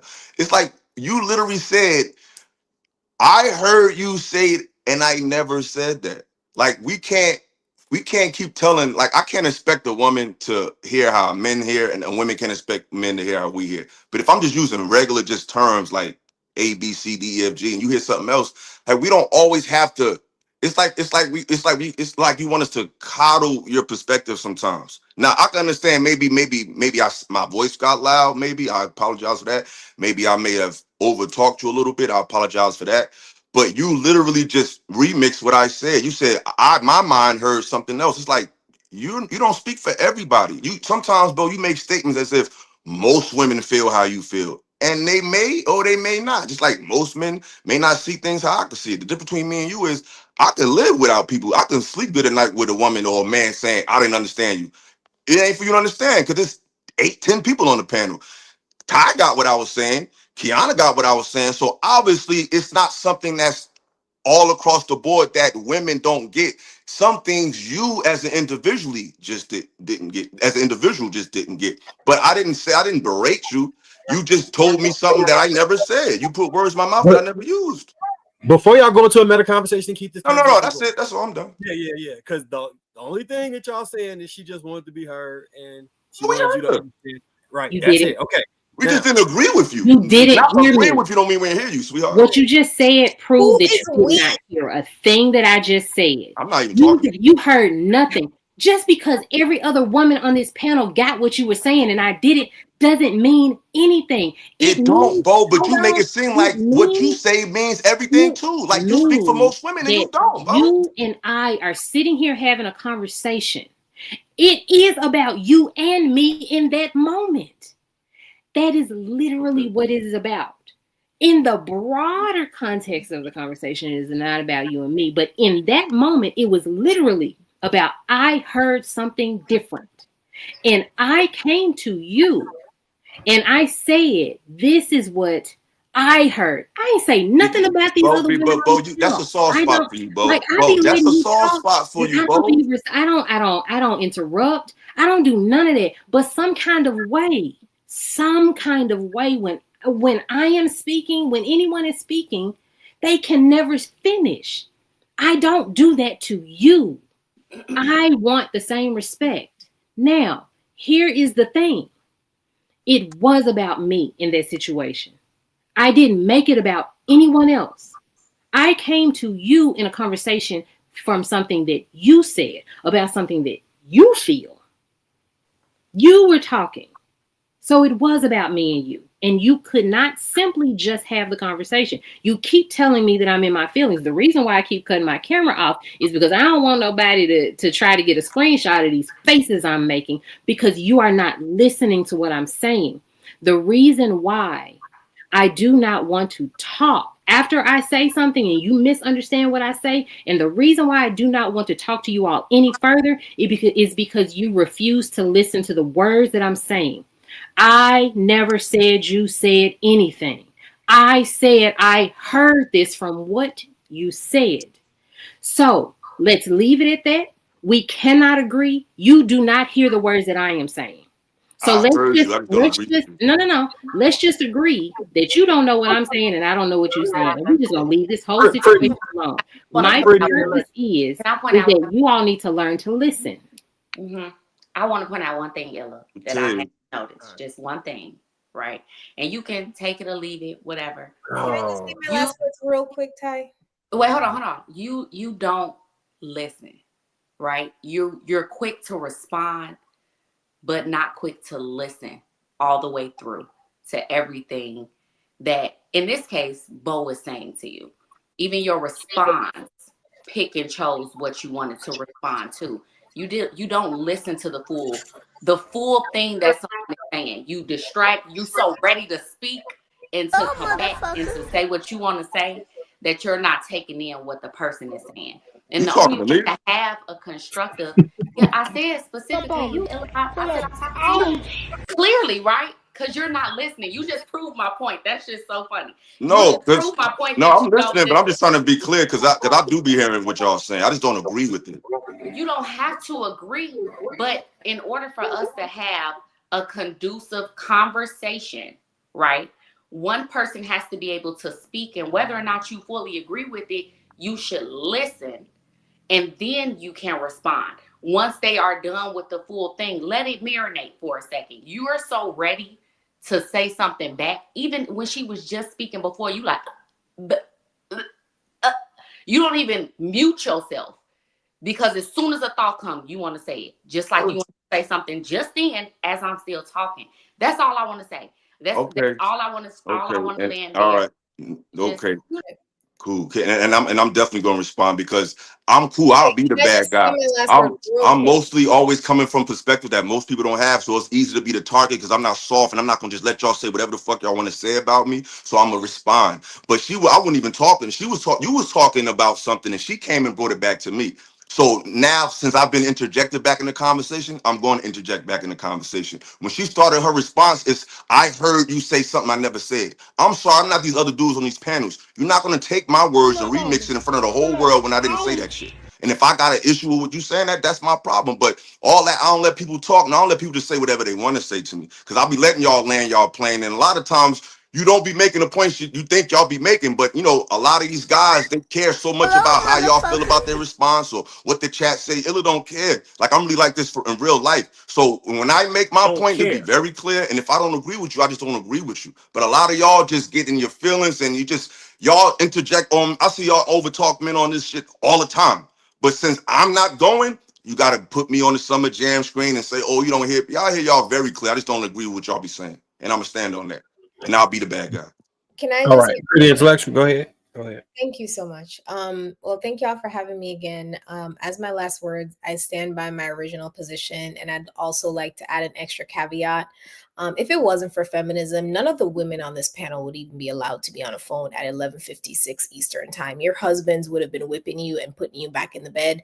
You would not have been able to speak your own voices. You would not have been able to have your own phones. You would not have been able to have your own credit cards. You would have had to be in the back. You couldn't have been talking right now. So you saying feminism isn't important while actively on a phone that you were able to pay for with your own money, wild.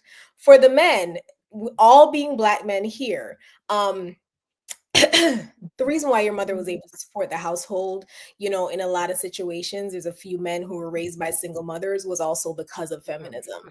Without it, she would not have been able to, when a lot of y'all daddies left, whether it be because of smack epidemic, PTSD from overdrafting in the Vietnam War, or, them going to jail for over incarceration. Any of the things that happened to the Black community. I'm not saying this was all Black men's fault, but I'm saying these were attacks on the Black community. Feminism is what held everything afloat.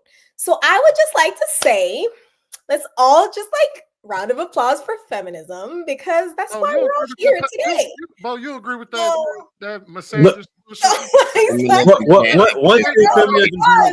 Let's just all say thank you guys. Thank you. Can't exist without patriarchy. Thank you to feminism. Everyone has phones.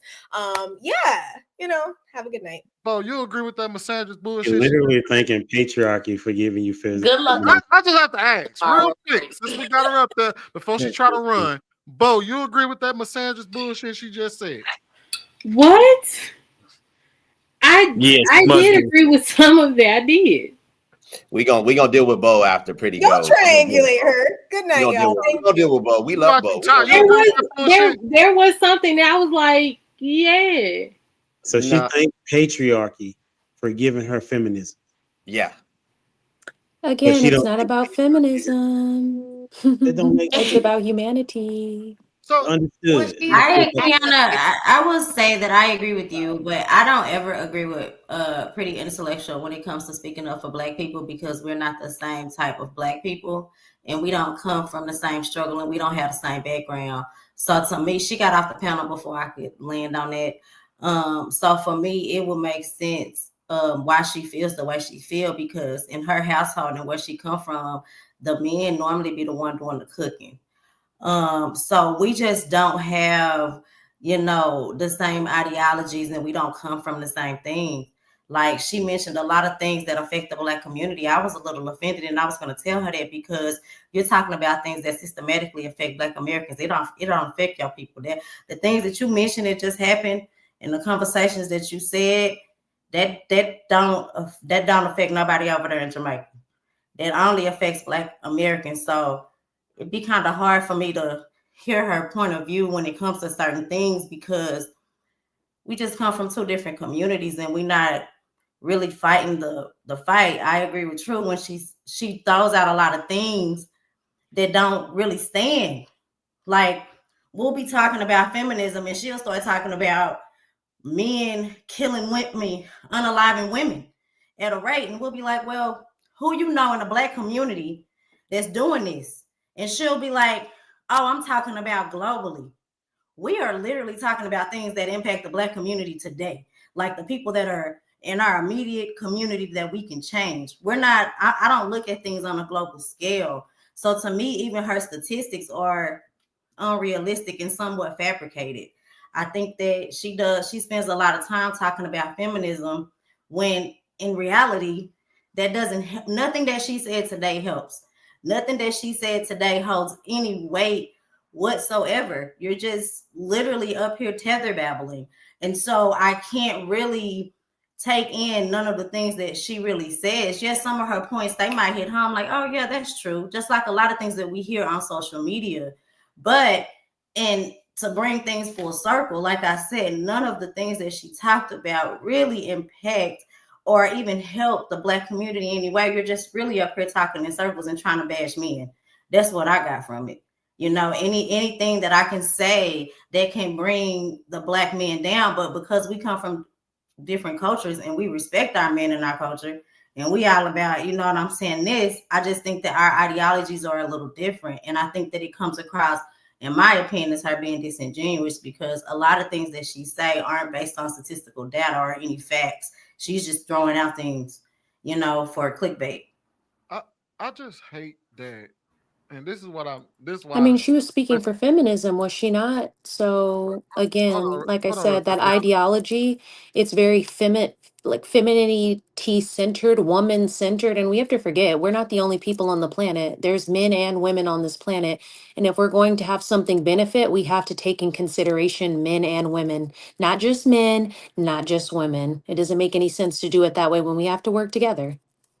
So, before I just find it interesting that in this particular conversation, the reason why I asked Bo did she agree with it is because patriarchy get blamed for everything wrong. Every time some shit hit the fan, it's the patriarchy that did it. Until something good happens, then all of a sudden patriarchy had nothing to do with it. Men had nothing to do with it. Then it was feminism that stepped in and created the good change. Could it also be feminism that led to women being in a household and just being a person that take care of kids and raise the kids and cook food and listen to her husband and don't have a bank account? Because from what I understand, women also agree with it, because largely during the feminist movement and during women's suffrage, most women didn't agree with it. But every single time, patriarchy and men get blamed for everything wrong with society, and then feminism and women get praised for everything that goes good. Or is it just possible that human behavior, we largely agree on a lot of shit? I just took her position as somebody who's like, how employees complain and they say managers suck, or the boss needs to do this, yet they just refuse to get certifications or progress past a certain point because from a place of convenience, while you're employed, while you have insurance and all those things, you have complaints. That's what I heard when she was just arguing. It was like, you're in a place of privilege, like an immense place of privilege, but you want to throw stones at what you believe to be wrong and then provide no approach to how to do this thing called life better.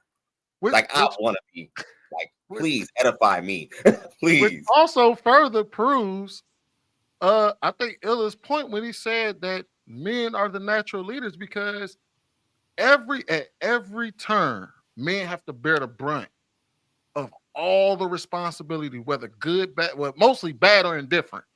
Because then they want to shift they want to congratulate when shit goes good, and they want to give everybody else the credit. But every time things hit the fan, when shit goes wrong, when shit is wrong, the first group that is put on the chopping block are men. When it comes to, all right, well, you the one that need to fix it. You the one that did this. You have to take responsibility for it. And I'm just speaking for men in general. Now we could talk about different aspects of it and talk specifically about the black community or whatever.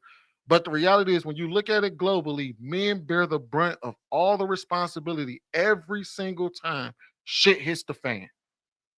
Every single time responsibility needs to be doled out, or punishment needs to be doled out, or blame needs to be doled out, it's always the men. Even shit that women do, they blame us for. When we talk about women wanting to sit in their house and be passenger princesses, and we tell them that's something you want to do, even today, they will say, well, if it wasn't for y'all putting it in our head for 40 years, it's like, but that was 40 years ago. You've been free for 30. How are you 30 years later still trying to hold on to the same shit from 40 years ago when you are you today? You want to be a passenger princess today because it benefits you. That's why. But instead of saying that, you want to blame the patriarchy and say the men did it to you. Y'all are willing participants. Excuse me. So Sweeney, you understand how I don't I don't subscribe to one thing or another. Like, I see the fault in everything and I see benefits in everything. My mom has always told me that I find the silver lining in anything. So I find good in almost anything. Well, really in anything. So, like, yeah, when she said a certain thing, I agreed with it. But, like, I don't agree. That's why I don't call myself a feminist. Like, men call me a feminist. I am balanced. I see the bad in patriarchy. I see the good in patriarchy. I see the bad in feminism. I see the good in feminism.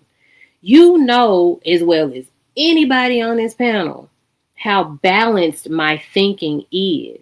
And if I agree with it, I agree with it. I can't disagree if something is true. I don't throw everything away just because it's feminism. I don't throw everything away just because it's patriarchy. Like, we live in a society where I can't do nothing about none of this. I can't. The only thing I can do is find a comfortable spot, find what works for me, and live in it. Everybody's trying to change the world. Women need to be this certain way. Women need to be who they are for them. And the men who accept them need to accept them. That's just how I think. So, like, Pretty has her own mind. I appreciate that. That's why I like her. I appreciate people who have their own minds. I don't like hive mind thinking. I don't like being in a box. I like getting beneficial things from everything, from everywhere, and applying it to me. Everything that y'all do is great. I am so glad. But that's why people can't pin me down. That's why when in certain conversations, I'm on men's side. In certain conversations, I'm on women's. Like, I understand women more in certain things. I completely I can empathize and sympathize with men in certain situations. That's because I am not a feminist and I am not a pick-me and I'm none of those things. I am just a person who understands that these power structures are, they're here, they are working, and I just have to work in them. So, listen, if you think that was misandrous and it was bad and all, I I have to let you have that. I don't feel no way about it, right? Like, unless it's harming somebody, I don't have to agree with everything. And I don't have to disagree with everything just because she said something that was misandrous. Like, I don't have to disagree with every word that she said. That's all I'm saying. We appreciate that, Bo. I just think that different individuals, I think we all have open minds to some degree. Some of us are a little bit more static, and we're going to sit firm on what we believe, and that's all fair. However, that lady had very nonsensical approaches to things. She seemed to have, I appreciated her energy, but she was pointing holes at things, and I don't know how to be an unintegral man and hear nonsense and then not somehow, some way approach it to try to find some level of validity. You can't talk about feminism without mentioning patriarchy, and you can't denounce patriarchy and say it's all dangerous, like Sweeney just said, and then now prop up feminism. They both work in tandem. And I think that most men just collectively, I assume that we're trying to, since, not be removed from the equation that is life. Just like I believe to some degree women are doing the same. Like I asked Kiana when we first started, I said, what have you heard men say about women that isn't like beneficial? And she said, no, you don't typically hear that. On the adverse, we hear a lot of what we do wrong and not enough of what we do right. And I just think that's problematic. When I land. Got anything to add, Kiana? Kiana? Can you hear?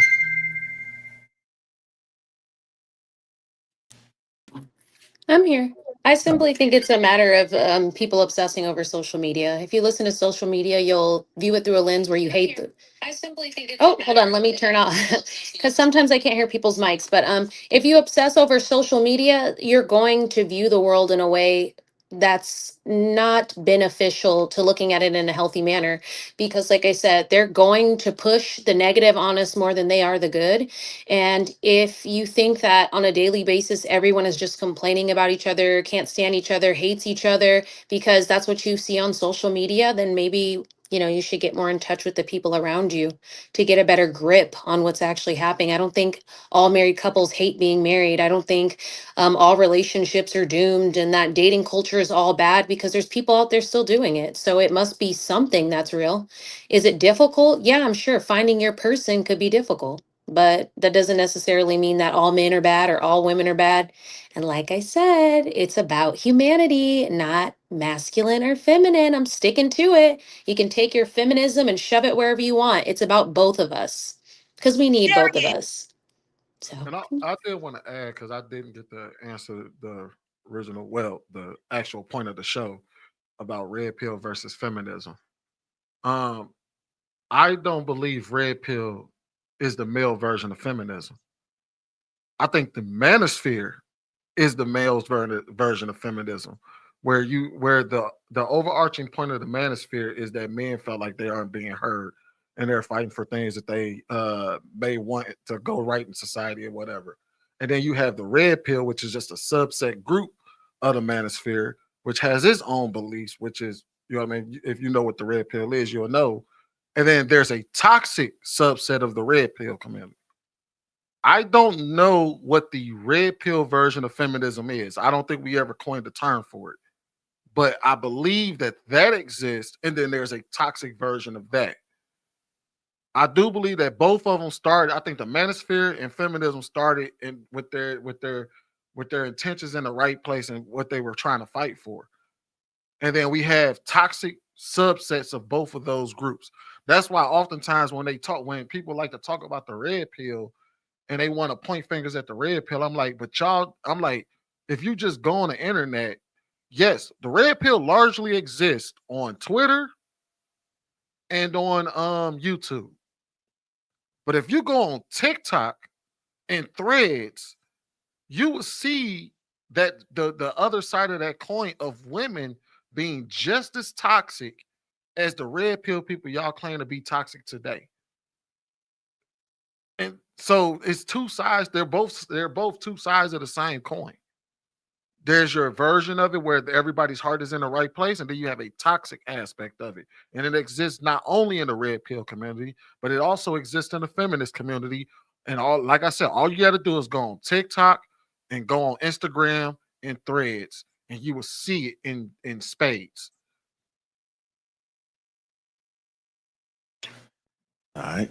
I got Final- one question because I'm Yeah. just not educated on it, Sweeney. Is the You have to man? remember these. Oh, she's going. Never mind. That's okay. Is the manosphere like an umbrella, and then all these peel colors are under it? Because I know, I'm not trying to be funny. Like, I really don't know. You know, it's like red peel under the manosphere, and I know pretty intellectuals talking about like black peel, and then they got a purple peel. I guess a brown peel. I don't know. Like, are all these peels different sectors?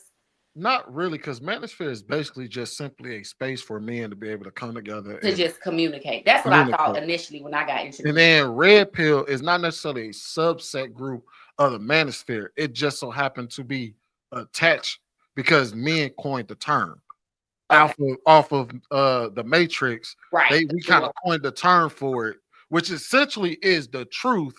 The red pill is literally just the truth of male and female nature in regards to dating. That's what it was birthed from. Okay. And then what's the black pill? Do you know? Black pill is basically the ideology that we're all cooked. That we all through, you said? Yeah. We're cooked. Basically the ideology that we're all cooked. Okay. Give up on life, pretty much. Oh, that's sad. Yeah. Okay. And people sign up willingly for this mindset.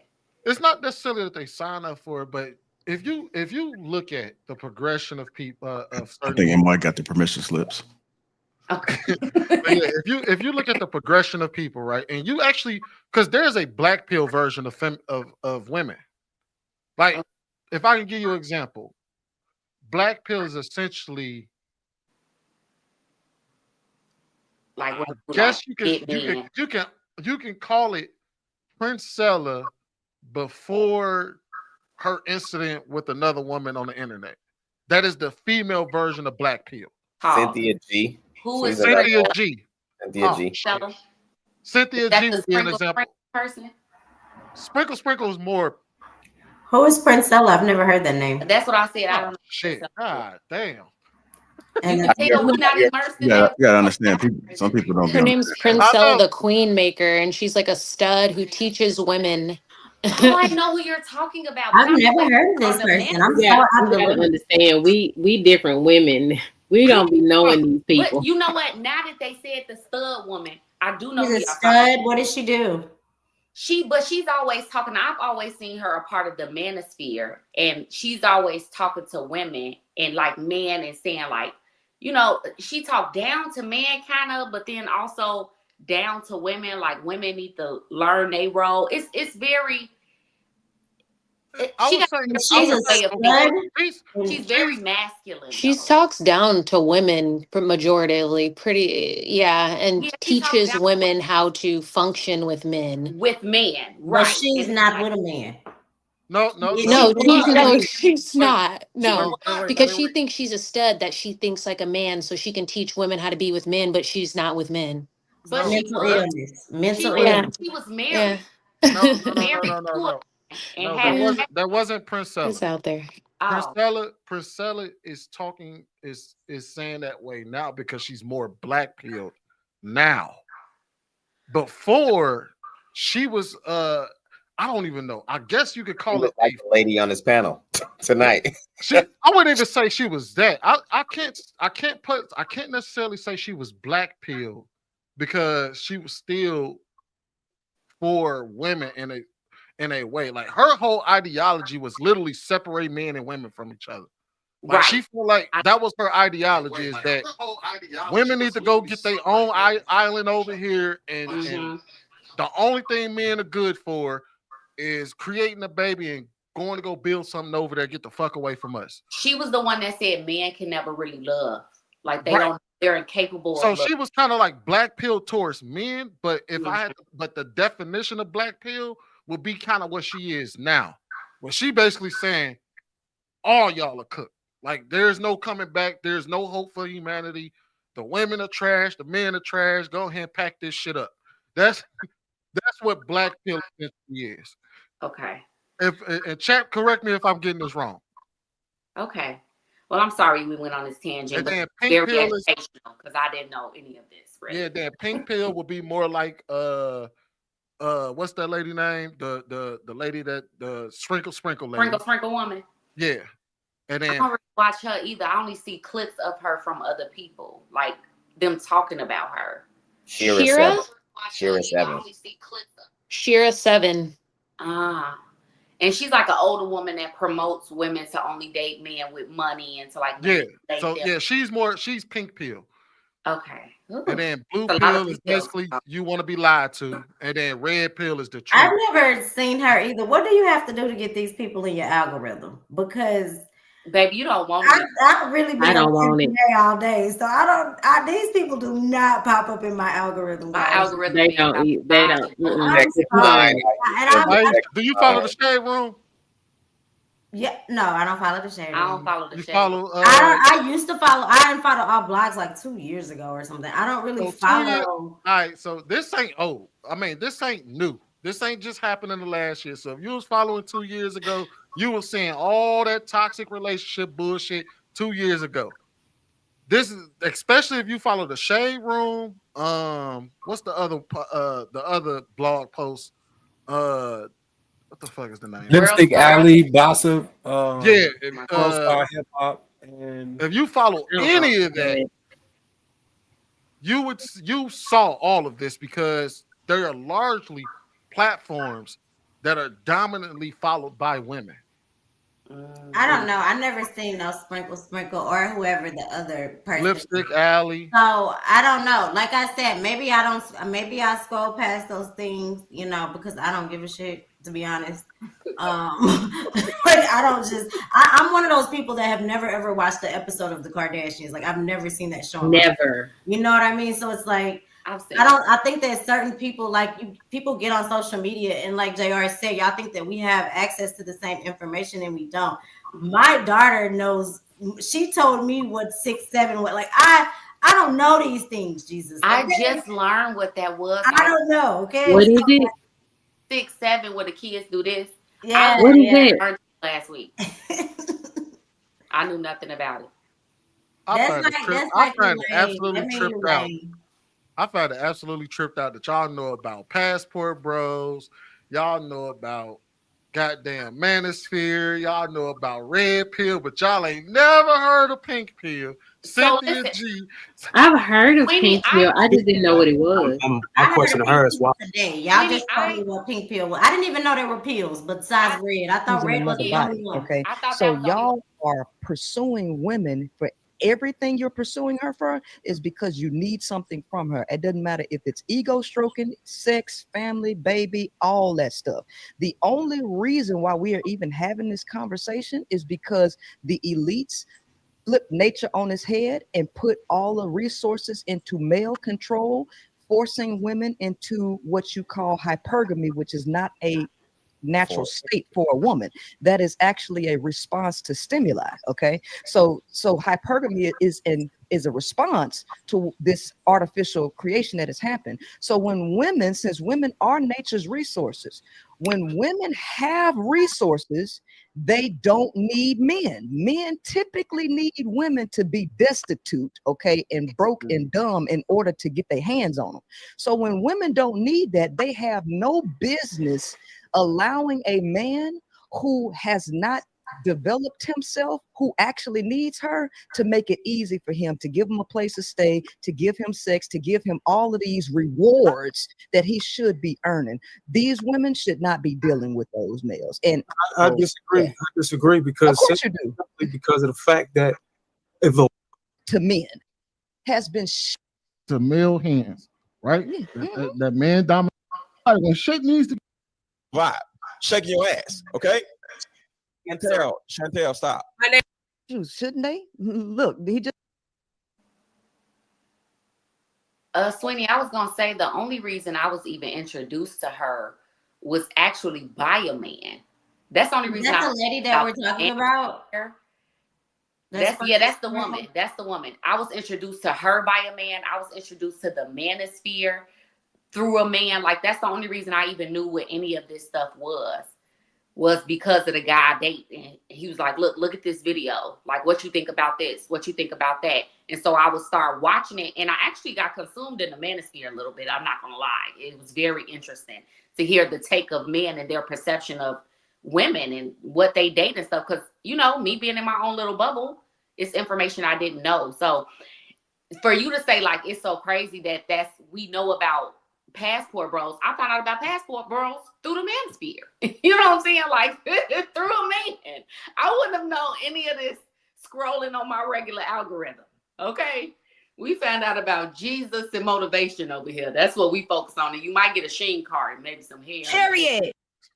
This is my algorithm. Yeah. But that's the thing, like, we see, y'all think we are being influenced by these toxic women. We are truly not. I don't even listen to, like, I don't know who half those women are. And if I know who they are, I've never heard anything from them. I just know that people talk about them. Mm-hmm. I don't follow them. I don't follow the Shade Room. Some man was like, if she follow Justin or something, then she whatever. And so I only know about these things because men keep talking about them. We, in particular, are not being influenced by these women. Like, literally the thoughts that I have are my own thoughts. Like, I don't even know these women. I don't know their rhetoric. I don't know their content. I don't know none of that. We genuinely have no clue. So Well, I do want to tell you this though, Bo. If you think about it, one of arguably the biggest faces in Black manosphere, as far as following is concerned, as far as notoriety, was Kevin Samuels. Mm-hmm. And he only had maybe 3 million followers across like 4 platforms.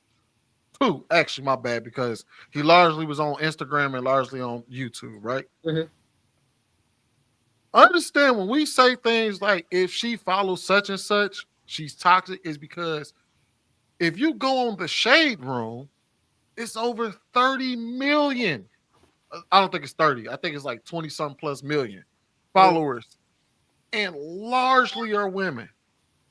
If you go to I can't remember, it's something world, it's Spiritual World, that's what it's called. If you go to Spiritual World, millions of followers, mostly toxic content, largely followed by women. Like, all these platforms that have these massive platforms of toxic femininity, and they're huge platforms. Whereas if you think about the manosphere, most of the content creators who are manosphere based have less than maybe 2 billion followers. Talking to you, Mike, we can't hear you. Oh, y'all can't hear me? Like, if you think about Kevin Samuels has maybe a little over 1 million followers. I think even Fresh and Fit only got to like 1.7. You know what I mean? There's a Manosphere Highlights Daily. That channel only has I don't think it has 1 million followers yet. Preach. I've been preaching. I just feel like I'm not trying to be funny, but the Shade Room has been around before there was the Instagram. So I feel like this comparison, like you're comparing apples to oranges. You can't compare a platform. I think I just looked up Shade Room. They have like 29 million followers, right? But they've been around from forever, like Madame Noir. All of these, and first of all of these people are immigrant owned, okay? And they push negative Black American rhetoric. So, and they get paid millions of dollars to do this. So they're above any level that you can think. These people are in bed with Meta. So they are no better than like the Mona Scott Youngs or all of these people that push this BS rhetoric out there in the atmosphere. So I just think that's compared. Like, these people are on a whole nother level. They're owned by Israel. But that's not my point. My point is that whether they were created 10 years ago or 5 years ago, the platform has a huge female following. and it's largely a toxic platform. Just like you can point to certain platforms in the male space and say it is a toxic platform.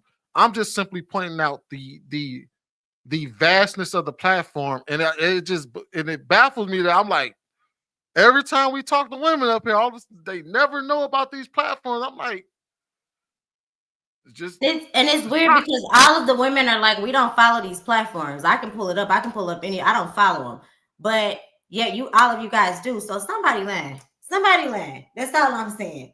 Because where are you getting your statistics from that they are followed mainly by women? Because every man that I know are following these blogs. Okay, you guys are just like with the Kevin Samuels. This red pill shit, y'all follow these blogs, y'all get on social media, and y'all think that that's reality and that's what women are doing. You can't speak for women because the women that I know that are in my circles aren't doing that. They're unfollowing these pages. My For You page is full of FBA and stuff about accounting because I'm trying to get my master's. It has nothing to do with this red pill. I try to shy away from things like that. So I'm like, no, everybody not doing that. And this rhetoric that like all of these women are somehow following these pages, we're much smarter than that. I think that Black women are like the smartest people ever. Like, why would you be so disingenuous to say that we following these pages and somehow that's how we are? That's for if we are, it's for entertainment purposes only. Okay, we are not worshiping these people. That's what we are. Hold on, wait. How can you make that claim for the women that follow that page and say they only following that page? I'm saying the women in my circle. I ain't saying every woman in the world. Circle. I can only listen. See, that's what I mean by I just said I found it strange. I find it strange that all y'all men are following the shade room. Okay. True wants to say he's not following this so bad. Every time I think that there's just certain things that we're aware of that you guys aren't aware of just because of our experiences. Right. That's just and the thing is, like, here's the difference. JR, True, me, I don't think the reason why M White don't follow is because he's not really a content creator. There's a period of time where we did follow those platforms because it gave us our content. So when you wanted to find out what the hell women was talking about and how they was acting in mass, all you had to do was go on Instagram or go on TikTok, and it was millions of content on what they were doing over there. So when I said I found I thought these were celebrity blogs. Shade Room is used celebrity, but they use celebrities, but they're using it in a toxic way to talk about relationships and the dynamics between men and women. Just because they use celebrity doesn't mean that their messaging when it comes to relationships and the misandry behind those pages isn't there. Because they would sit there, like, it may be a celebrity blog post, right? But largely all they do is criticize men and then praise women for the same toxic behavior that they talk about men for. That is the Shade Room. That is Spiritual World. That is Gossip. That is Lipstick Alley. That is all these. Now, I've never heard of Spiritual World, but I am dying. Is this the blog? Do they talk about God? Like, what is Spiritual World? I'm a bullshit. Aisha, I swear that's what I thought. Like, this must be on the name. They talking about you would have. Hey, True. Am I lying? When you go to the page, I think that was his original intent. I swear to God, I think it was supposed to be about God, and it went left. I'm gonna pull that up. They need to change. Spiritual World. That sounds hard. If you look at Spiritual World and you look at everybody. Oh, sorry. Yeah. I have to get off for the night. I gotta go help hubby and spend some time with him. It was great meeting you all, and I hope to see you guys again. See you again. Bye. I have to go too, guys. Great conversation. Come earlier next time, Sweeney. Yeah, you're all right. But yeah, Aisha, if you look at Spiritual World and you look at Shade Room, you would notice that the posts that they comment on are not too far apart from each other. Like the same shit that you would see on it may pop up on Shade Room first. Spiritual World only has 3.1 million, so they're not as popular. Yeah, no, they're not as popular, but they got pretty much the same content as fucking Shade Room. I But don't know why y'all like to look at this stuff. Like, I don't know. I'm an old lady, y'all. I'm sorry. Old lady. I like educational stuff. Like I don't know, you know. There's a lot of stuff that comes I'm from I'm a crime mystery. Like I follow a lot of crime blogs and like true crime stories.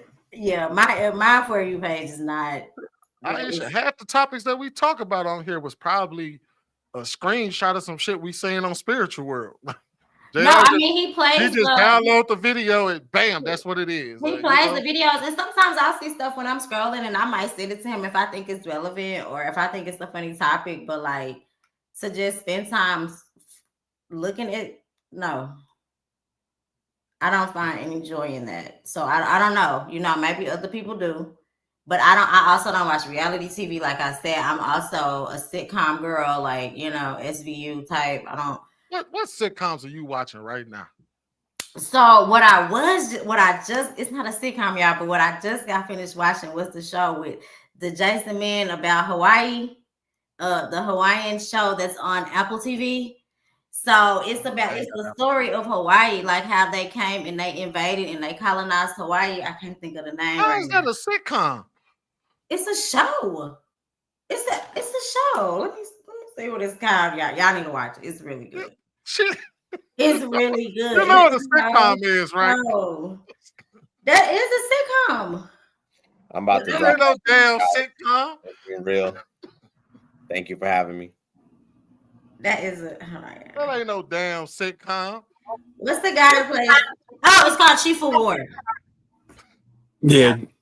You know what I'm JR? talking about, M. Chief of War? No, hell no. Man, it's such a good show, y'all. I've been messing with Pennywise. You seen that? Y'all seen the new episodes of that? They got a show called Penny. Oh, is that on HBO? Yeah, it's about it. It's called Welcome to Dairy. Yeah, Welcome to Dairy. Yeah, you been watching it? I haven't watched it yet. I'm waiting for some episodes to pass. I don't like waiting on episodes. Yeah, me too, man. Hey, look, that's how I feel right. I just finished up Reasonable Doubt. Oh, I haven't watched that. Did you like it? Oh man, that show dope. How many if you like shows like The Lincoln Lawyer, then I did watch The Lincoln Lawyer. I did watch that. That is my boy. I liked it. And then I'm watching Tulsa King right now. That's currently what I'm. I said I was gonna start Tulsa King. It's pretty good. The only problem is that it's hard to believe. All right. So I'm gonna say it's hard to. So I seen the previews of that and I thought about it, but I was like, I don't know. So here's the problem: is Sylvester Stallone, right? If you know Sylvester Stallone in his movies, he's always the hero in his movies. Even when he's violent, he's the hero.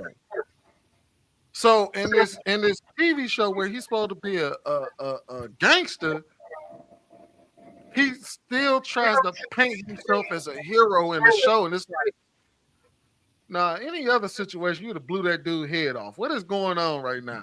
Like one dude, I don't want to tell you too much of what happened, but like one of the dudes screwed up to where they lost like $15 million worth of, like $150 million worth of product, right? $150 million, and he was just like, he gave him a like a talking to and was like, yeah, you're just gonna have to make up for that. I'm like, I'm not the most I'm not the most knowledgeable person on gang life. I was just about to say, like, just because you with the shits don't mean you don't have a moral compass. But $150 million, you're not letting nobody just walk away and make that shit up. That's not how that works. I'm like $150 million. You could give me next time. Like you could give me next time $150 million. $100K. That's not how that works. Well, not really. Yeah. Like that's what it just threw me off a little bit. I'm like, okay, and I like the show, but you can tell he's still trying to be a hero, even when he's supposed to be a gangster. He's supposed to be a mob boss, and it's like, nah, fam. That dude lost you $150 million. He'd have been in the Tulsa River somewhere. Yeah. You reading it, JR? B2K 123 1213 $2. for the patriarchy and meritocracy. Rojo Customs with the fin. So after Illa said his ABCs, you felt like you heard him counting? Bougie reacts with the 10. Can't wait to react and analyze the absolute hatred for men from this panel. Both finally got a sister in crime. Uncle Rick, it's over with. Enjoy the ride. Peace. Marcus Evans 406 with the 20. Shout out to my guy Illa and Humble Dad. Welcome back, Brother Sweeney, and somewhat true. I don't know how y'all were able to deal with this disingenuous gaslighting dumbass conversation, but y'all the MVPs tonight, JR.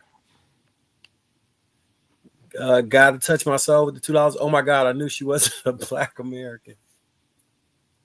King D2, $5. Pretty Dumb is the man hater who bully men on her TikTok page. Cut them off, mute men when they're making their submission. I don't know why she is even tolerated.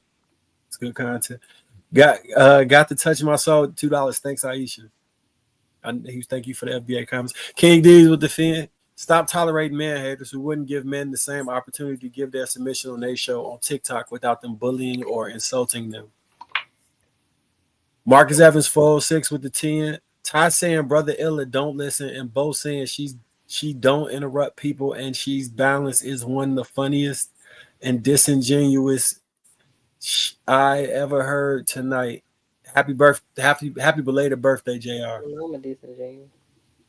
Yeah, King D's with the $5. Bo, go watch Pretty Dumb on her page with the other hyenas bullying and blocking men they can't win a dialogue against. The hive mind on her page is so strong. Mondays, Red Pill and Red Pill community are not the same. Don't let these niggas pull a fast one on you. The Red Pill community is feminist men. John Henry, Priscilla used to be married and feminine before her man played her. Obsidian shared the video 3 years ago. That's when she was doing the song "You're a King to Me." That song was all right, though. John Henry with the $2. Crystalline Karazin was the pink pill advocate. Crystalline Karazin or Karazin. Crazy.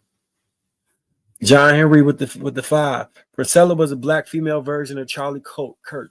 Stone cold fact distortion. Mondasia, you get on the Red Pill podcast every month. No way your algorithm doesn't have these things. You just aren't aware of your social media surroundings. Insane One with the fin. Patrice O'Neal's original Red Pill thinking broke it down as waking up from the Matrix, applicable to all men who whole forum started because of him. Rest in peace. John Henry with the 10. Divested Zealot is the group of black women who despise black men and teach black women how to be attracted to white men, meaning showing him cooperation, discretion, and discernment. Mondays with the 5. Shade Room started on Instagram and the founder is black. You just be talking and you know you didn't say the woman in your circle say anything. That's not true. She was right when she said the Shade Room is African. She's not black. Let's not do that. Yeah, she right. Mondays acting like women aren't the ones consuming, following blog pages and obsessed with them is so disingenuous. Nobody should take you serious. I'm sorry. Insane One with the 5. If you don't find his Opie and Anthony appearance, just watch Patrice O'Neal stand-ups. They're all on YouTube to see. Even his Black Phillip is on here.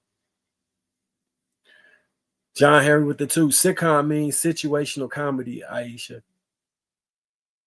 Mondays, Aisha, laugh out loud. Don't act like you watching true crime makes you different. It makes you typical. That's all black women in your era watch. Y'all do love some true crime. Look, I'm okay with that. I love true crime. So what was the outcome of the Red Pill versus feminism? Yeah, we're left so many times. Man, I don't know if we came up with a clear answer on that. Yeah, I had a whole layout. Martin Deja with the $5. I'm so tired of seeing Marcus Evans' ashy ass come across the screen. Me too, with his unbathed ass. Anyhow, man, thank you guys for tuning in tonight. Make sure y'all hit that like button on your way out. Thank you guys for all the support, the super chats, the replays, all that good stuff. Let's make sure we support everybody on the panel and spread the love the same way that you spread it over here. Catch y'all next time. We are out.